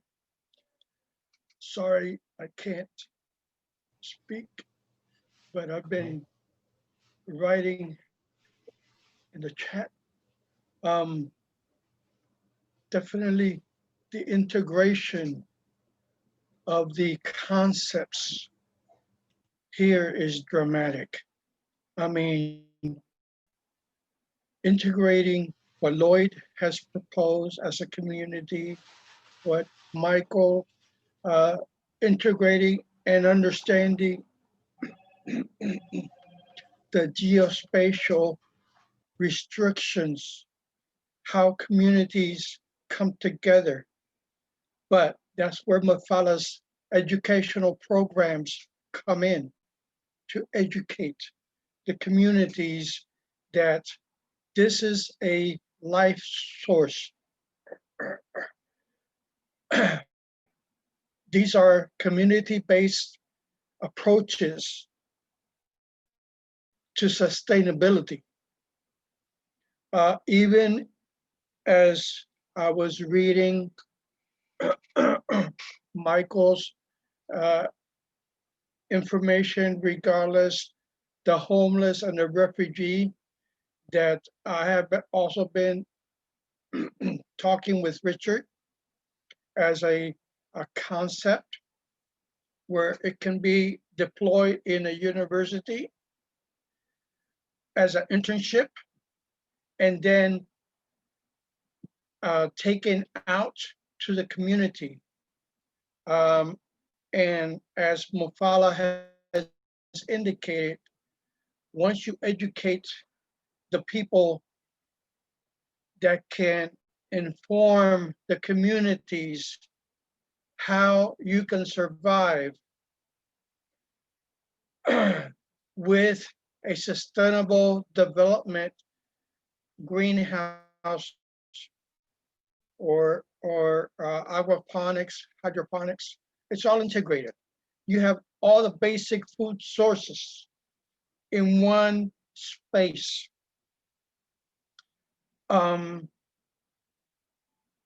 Richard and I and Michael, we have been talking, but it's the same idea. It's the same purpose, to provide sustainability to the communities, to have them be self-sustaining. You can't depend on the government. I have seen that in Puerto Rico, where we have been isolated for 6 months, for 9 months. The resources, 98% of the food is imported. That's wrong. Yeah. We're totally wrong. Yeah. We have to use our own resources. We have so much That's land that is not being developed.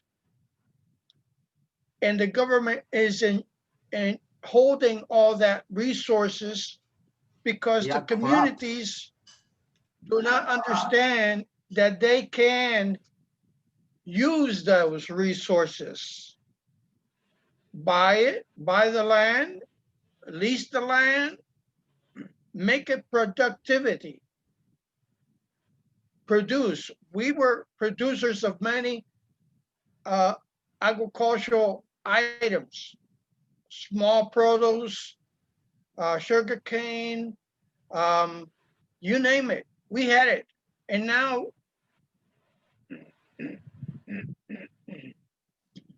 we're dependent on other countries like the Dominican Republic, Taiwan. I mean, sugarcane now is being bought from Asia instead of utilizing the resources that we had. That's right. Our products were top rated, but unfortunately the industrialization, the brainwashing that you have to be dependent on the government, we have to debacle that concept. But as we all have been in the same opinion, you have to educate your people and educate them with the tools that we have at hand. All that has been spoken here. We have a library of resources. Excuse me.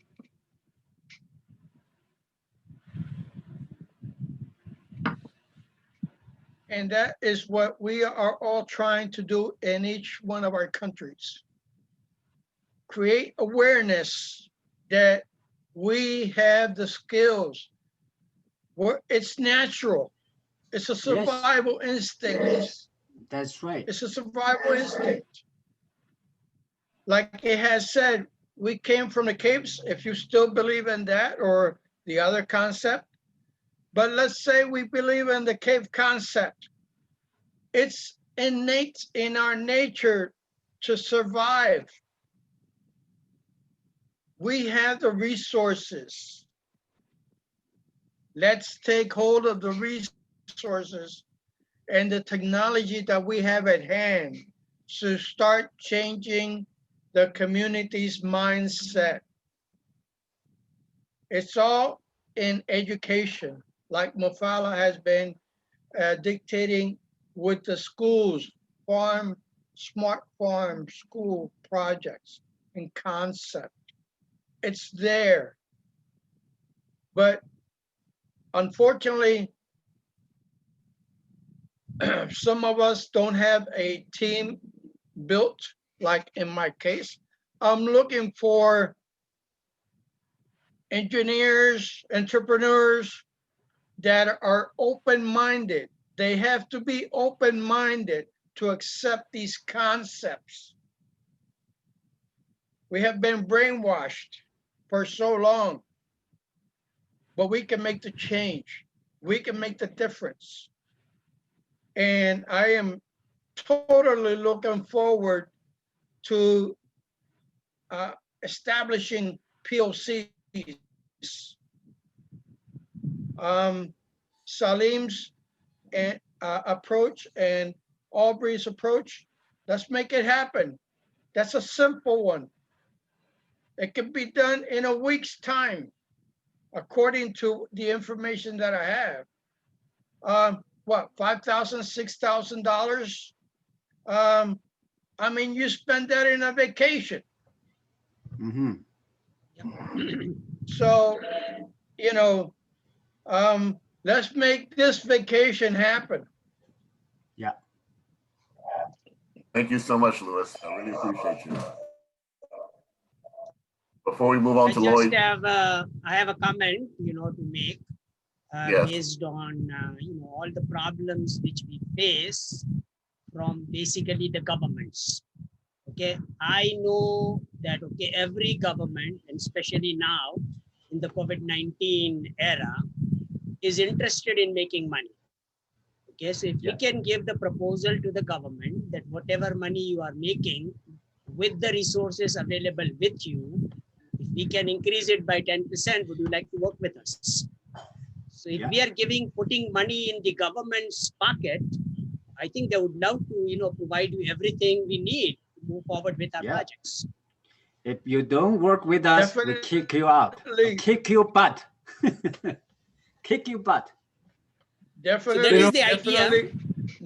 That is the idea. Help the governments, okay? Help the governments out so that, their bottom line is met, sure. Currently, they are doing it illegally through corruption and number of other things. If we can help them doing it legally, I think it's a win-win situation for everybody. I think that as Mufaddal has said, the government has the land.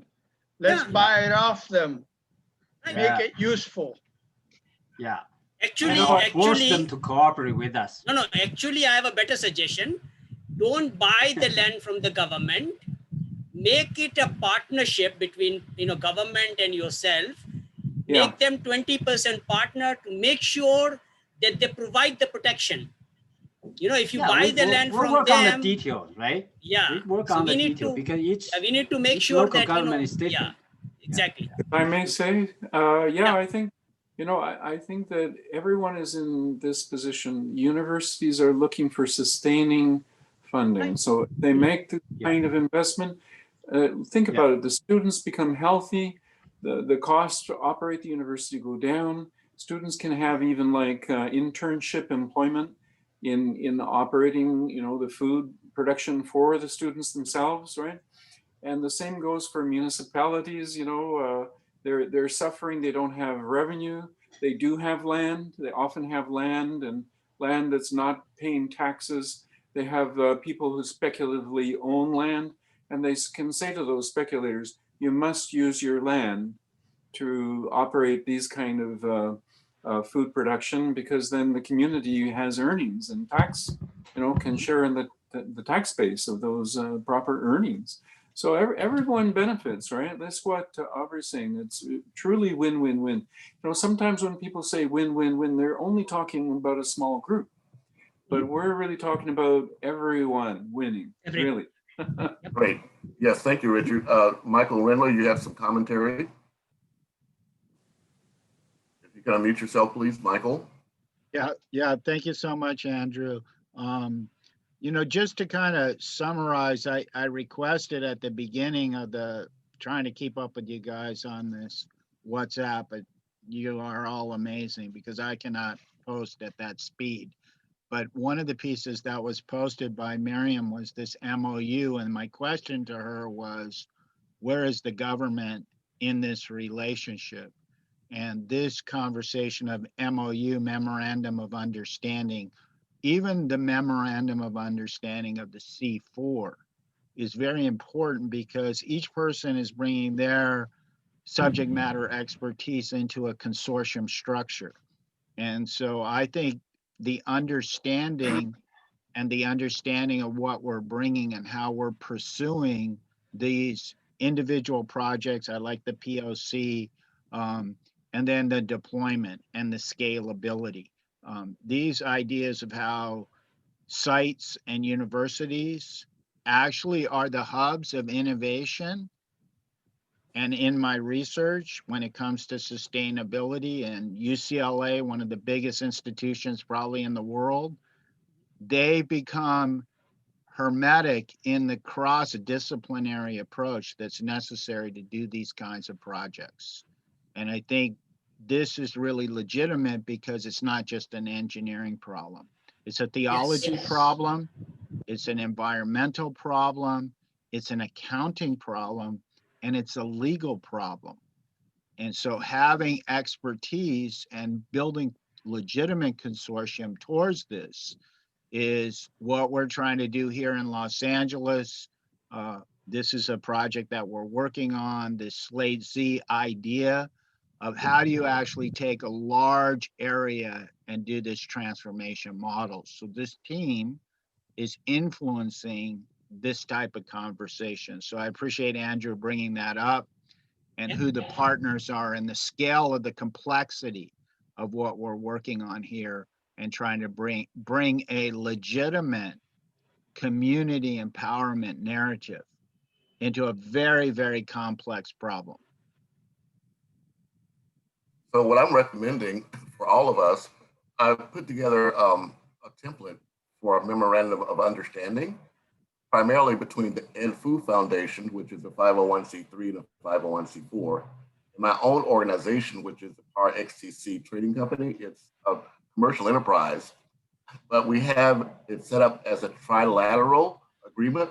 So I would ask each of our partners to execute that as a first stage in us identifying who the partners are. And the terms and conditions are general. It's just more like non-disclosure, but the important key clause at the beginning is that we're all agreeing to work together for the betterment of humankind. That's it.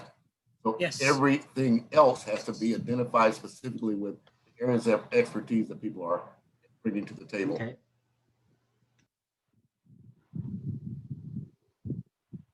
Good. So Andrew, I have shared the draft, MOU, which I have actually signed with Community Development Foundation. That is a draft which I have been using, and I like documenting all the relationship which I am actually having with all different organizations. So share the draft which you have in mind, and we will definitely put this, as a primary focus. That the objective of this MOU is to make sure that, we are helping the humanity out. It's a sort of, it's a document which actually provides, profits to everyone. But here the primary objective is to help humanity, okay, collectively. That's the basis of the structure I think we're all agreed on. And the reason why I showed you the example of the Slate Z a moment ago is because here in Los Angeles, that's very key to working with here, the Department of Housing and Urban Development. That is an example of a promise zone that applies also in Puerto Rico, because the idea is for us to take an existing workable and successful model and then adapt it to our own individual collection here together. That's the idea. I like. Sure. Yeah, go ahead, Richard. Well, yeah, I wanted to just comment on collaboration, and consortia, that the solar roof technology itself is under Creative Commons public license, and the terms in which we work are already really stipulated.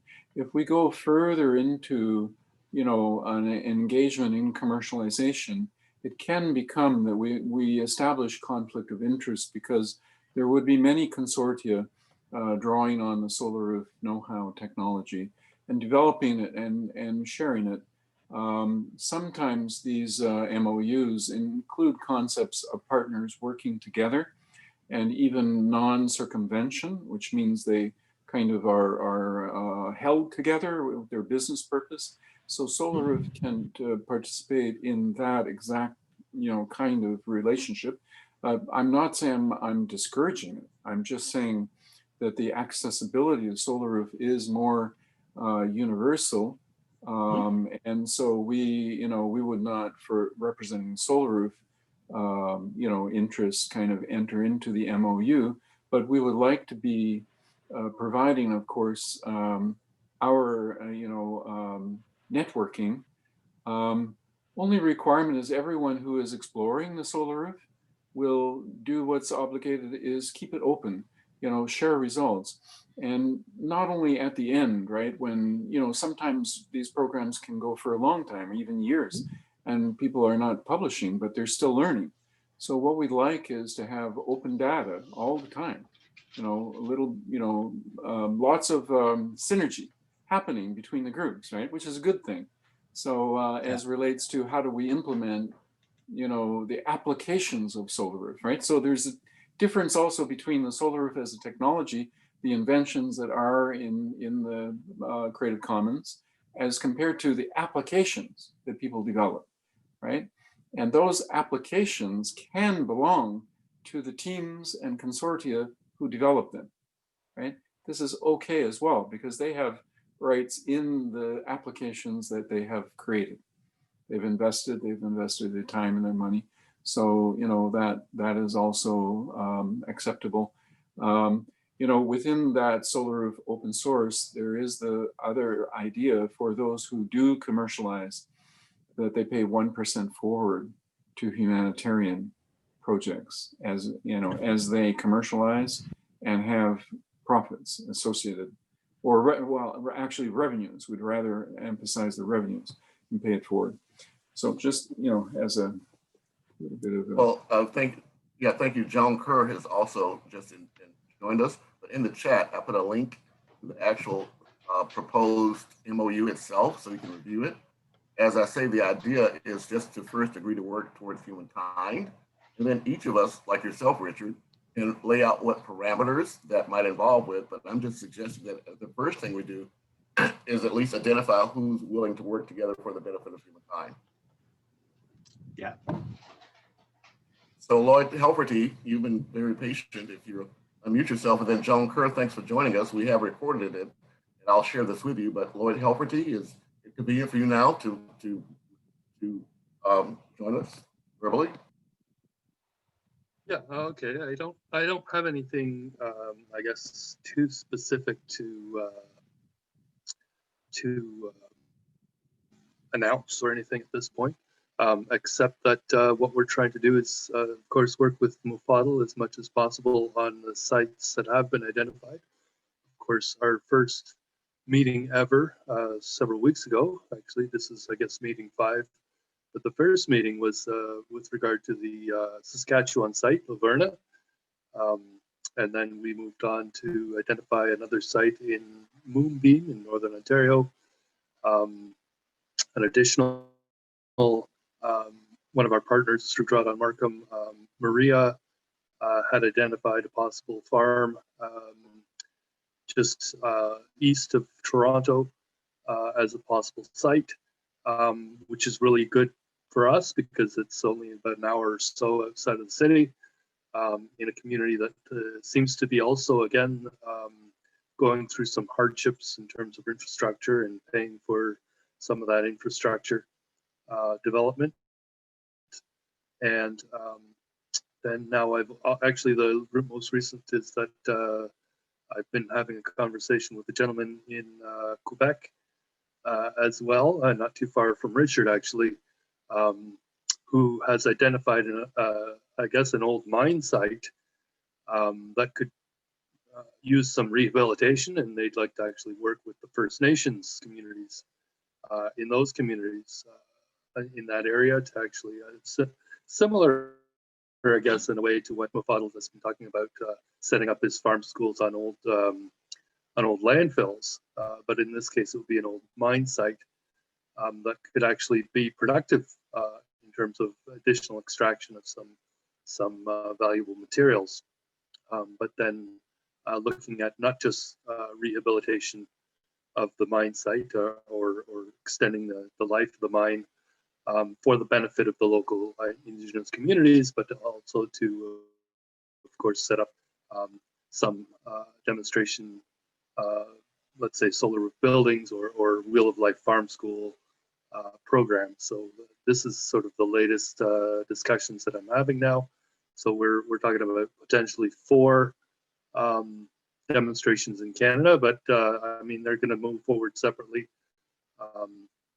We now have established as well there's 4 different groups actually under this idea that actually began with a conversation with Richard many years ago, for basically the Climate Smart Infrastructure Network, or CSIN, which began actually a long time ago, discussing this with Richard about how do we create the whole network of sort of, if you think about the development industry and how they work, where they are moving forward to create certain projects in certain areas where they're building homes, usually, or apartment buildings or whatever. Their model works, and it's being recognized by banks, and banks are funding them, and they're moving forward with these developments where they're building homes typically for other people, and they sell that. And there's a business model, very well known, well structured business model behind that. And this is actually why we're creating this, what we're calling this development group, where we want to start identifying these sites. Let's go out there, get the financing, and build these communities, but of course not for them, Lloyd, with them. Excuse me, we're about 2 hours into this, and I did want to bring everyone's attention to the screen and also in the chat. I've put there your event coming up on October 24th. So I'd like, for you to take a moment to describe that, and then we're going to introduce Joan, and then we're going to have a Q&A, and then we're going to close. So could you tell us a little bit about this event you have coming up? Yeah, so this was actually a follow-up to an event that's already happened. We had an event actually with Joan was one of the participants, along with Dr. Sam Lanfranco, and my colleague Brian Hart in Prince Edward County, where they actually are building one of the very first pilot projects for the Climate Smart Victory Gardens, CSV Gardens, which Joan has taken on through Foundation for Building Sustainable Communities to show sort of, I think of it as a kind of a outdoor classroom concept, in educating people about the implementation, the local implementation or globalization of the SDGs within the context of a food producing garden that focuses on nutrition and focuses on entrepreneurship. So we had this event as initially as part of the I guess it was the We the World had an event earlier with the 11 Days of Global Unity, each day having a theme. We had decided to have this hunger and homelessness event originally on the 20th of September, I guess on the second last day of that 11 days. And that day was I guess, a theme of disarmament. So we decided to call this event Disarming the Food System. And we wanted to talk about these two main themes of hunger and homelessness. That event actually never happened on the 20th, but it actually ended up happening just before then in Picton on September 15th. We tried to record that. It didn't work out for us. So we're trying to redo that again. We have some new participants this time around from around the world, from Kenya, from Nepal, actually. We're actually open to having more participants. I think one or two even more. But we will have this online. We're working with I guess our colleagues in Kenya to make this happen. And I've been advertising it for the last couple of days over all the social networks. Great. Well, that's a perfect segue to Joan Kerr. I think you've been working, I'm sure you've been working on complementary projects, Joan. So if you have the opportunity to take a few moments to bring us up to date, and then we'll transition to Lady Alicia Hamilton, and then we're going to wrap it up for the day. So Joan Kerr. Sure. Welcome. Great, thank you so much. I miscalculated the time. I thought it was at 2, and my computer has a different time, and I was working away, so sorry about that. So I'm happy to see that there is a lateral agreement. I will look through that, and you know me, I always have lots of questions. So thank you, but I'm happy to see some structure being given. Always makes, that was going to be my #1 question, of course. What is the structure? What is the definition? What is, I can't function unless I have those things. So a couple of things is, maybe this question is for Mufaddal. In addition to, I sent out an email asking a series of questions, you know, what entity is it that we're dealing with?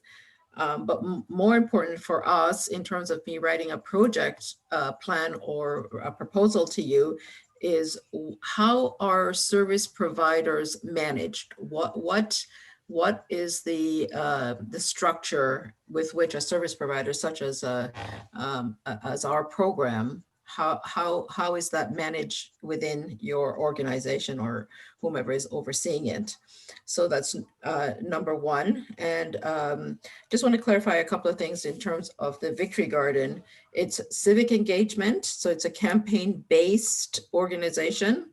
And then a comprehensive education component to it, where people learn from anything from what is to storing and extending the lifestyle and everything in between, planting, growing, maintaining, etc. Entrepreneurship is for people who are starting a project such as we have in Tanzania and Zimbabwe and Prince Edward County. So they are consortiums to build out. And then, of course, we have the ongoing support is we've developed a project called Collaborate, spelled capital C, small o, LAB is in caps, collaborate, where people can submit their questions, findings, and support each other. So we think it's a way for people to share wisdom and knowledge for each other. So I just wanted to point that out. So if I could get the answer to, and also how are, and maybe this is to Lloyd, how going in the future, because I find it's a little bit ad hoc at the moment where information is going out to people, you know, how do we start to be more formal in information being sent out? So for example, we have a program called the Victory Garden, and I see that there's promotional material going out that totally misrepresents what it is. So how do we clarify those? We always prefer that we know who it's being sent to. So if we get questions, we're able to answer them. So those are my two major questions. Thanks. John, I will answer your question in terms of the MOU which we have signed with Community Development Foundation. So it actually specifies everything, you know, how things are going to be happening. But just to summarize it, it's like we are creating this SAMS Climate Smart Fund. So 72% of the revenues, you know, which is being created on any project which we do, goes to all the people who are putting their money in the SAMS Climate Smart Fund. Now, 28% is left. So 7% we have dedicated to create a fund for education. So that goes into an education fund. And then between the two stakeholders, you know, like your organization and TQLMA, SAMS TQLMA Global, 21% will be equally shared. So that's how we actually, you know, design the whole thing. And we can follow that model because, you know, now we are actually executing this in Pakistan. So the, you know, MOU has been signed between an NGO basically, which is what Community Development Foundation is, and our company, which is a for-profit company. So just for clarification, in the MOU, it says clearly what the funds will be, and do we have to generate income as well? What we are saying is this, that every project which we do is an income generating project. Okay, good, okay? Good, right. It is income generating project. And then what we do is this, that fine, you know, how we spend the income, you know, we have actually categorized it. Okay, majority of the income will go to the people who are contributing and who are middle class families, who are putting in their savings with us, and they cannot do the business. You know, so right. All that 72% goes to them. So they are economically vibrant. 7% goes for our education project. If anybody needs scholarship or any kind of support, you know, we'll go towards that. Now, 21%, which we share, it's up to us, you know, where we put that money in. You know, if we can keep it or we can, you know, do whatever we want to do. Maybe we can put that money in I would like to put my money in the SAMS Climate Smart Fund. So that fund becomes stronger, and then, you know, a lot of the people can benefit from it. Yeah, well, that defines it. Thank you so much. So basically, we have an agreement, if I'm understanding it. So is there seed money to start with? Well, actually, the model which we have developed is this now, regarding the seed money. And that after a very, very long discussion between CDF and SAMS TQLMA Global in Pakistan, that, okay, I have gold, okay, and gold will be sold to, say, all the citizens of Pakistan, because we are selling the gold at a price where it is not possible for them to get it. So we are putting some money in everybody's pocket, okay. So that is a small kind of a, you know, service which we are doing to all the citizens of Pakistan. And now when we do that gold transaction, there is a profit. Okay, so that profit becomes a seed funding. Okay, so with sorry, which we are putting in. Yeah. If I could, Joan, this I think deserves its own forum to have a conversation about. But in terms of the time we have left, perhaps Lloyd, you can address Joan's other question, and then we'll introduce Lady Alicia Hamilton, and we're going to wrap it up for the day. I have a hard stop. I have another webinar. I need to start about 15 minutes. Okay. So Lloyd Helferty. Yeah, so could you go or sort of repeat that question as well, Joan? No, I was just wondering about the promotion because I went on some of the emails that are sent by you and to people announcing programs. So for example, the Victory project, it says it's a 3D polyculture project and it's not. So I don't want it to go out there. That's what it is. So I guess I'm asking either we have a conversation about what goes out or nothing is sent out, because then we don't want to spend the time explaining something that's not what we do. So we can have that conversation. So I guess the short answer, maybe. So I guess it's just some confusion short answer, because our original project Lloyd, again, for time consideration, I think perhaps Joan and you can take that after this call. Alicia Hamilton, are you with us, and can you make any closing remarks?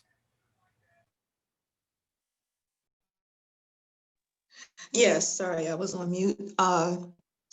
Wow, this has been, again, an amazing session. So much information shared, and organizing it into a plan moving forward is what we know we need to do.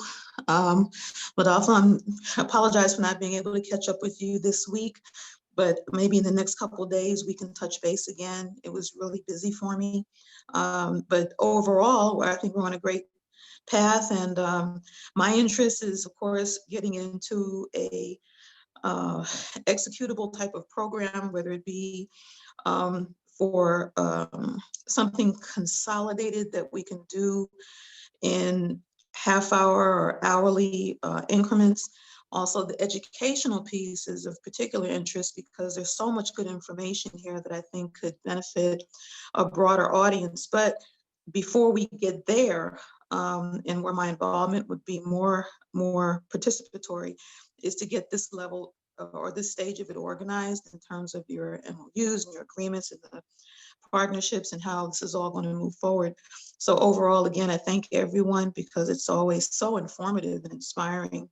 It's such a great need for this project to be done for the world. And of course, putting it into some kind of succinct format will also be able to attract the support financially that is needed to, whether it's building, you know, the solar roof projects or the gardens or whatever, all of it needs money.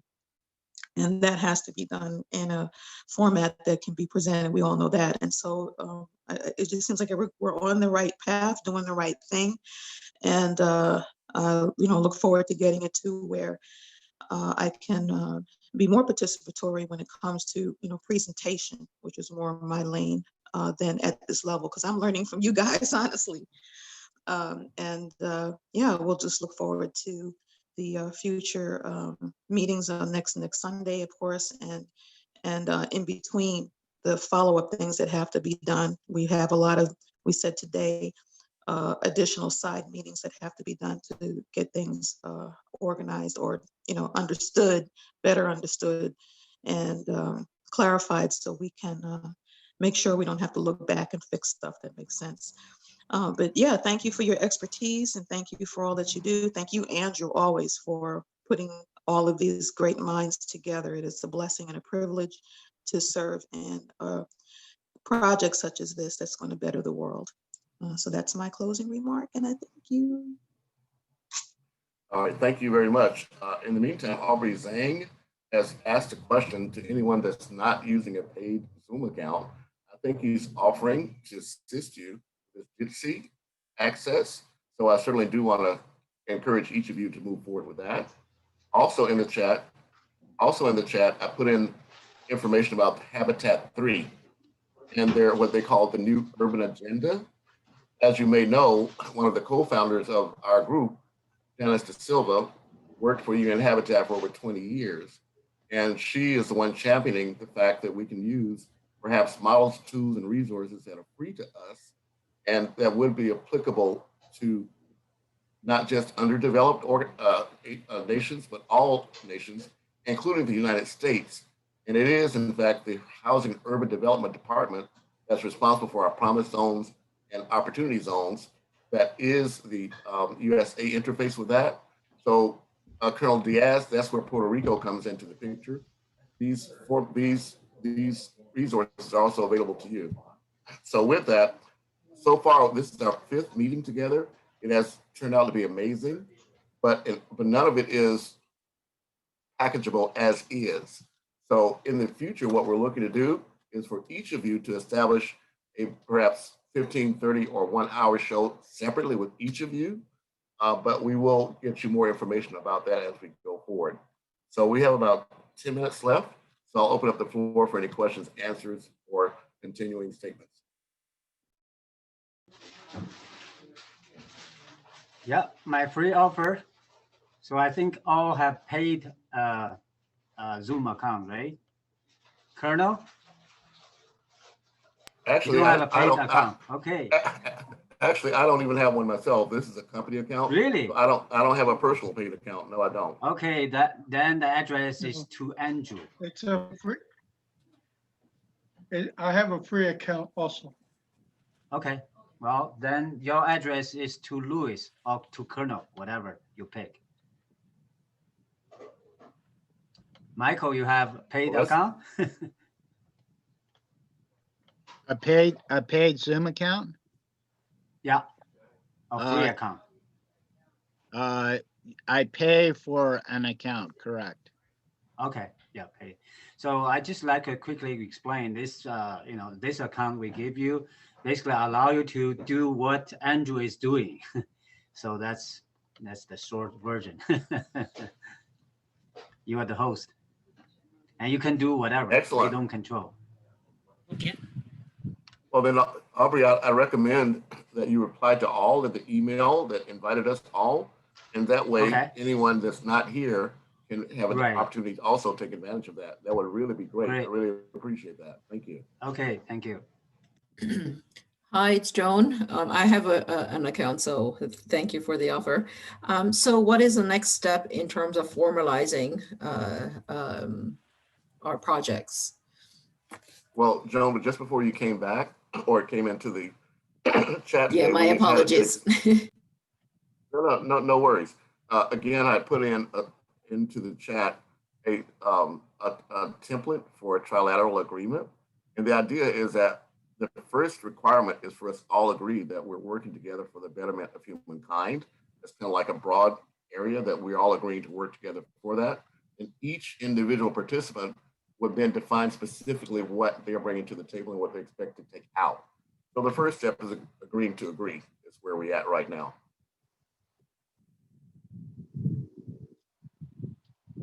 Any more questions before we wrap up? Well, thank you all for your time. This is Andrew Williams Jr. Again, conversation with Andrew Williams Jr. Thanks to Lady Alicia Hamilton with the Revelation Network, TRN International News, and the Ed Fu Foundation. Although we don't have any of the royals here, we do in fact have patronage from the monarchy of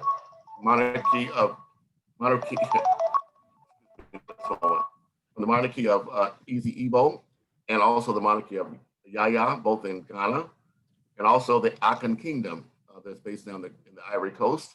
The idea is that we make this collaborative going forward, not just between interfaith business and neighborhoods, but also between the royals, tribal, and indigenous leaders and activists as well.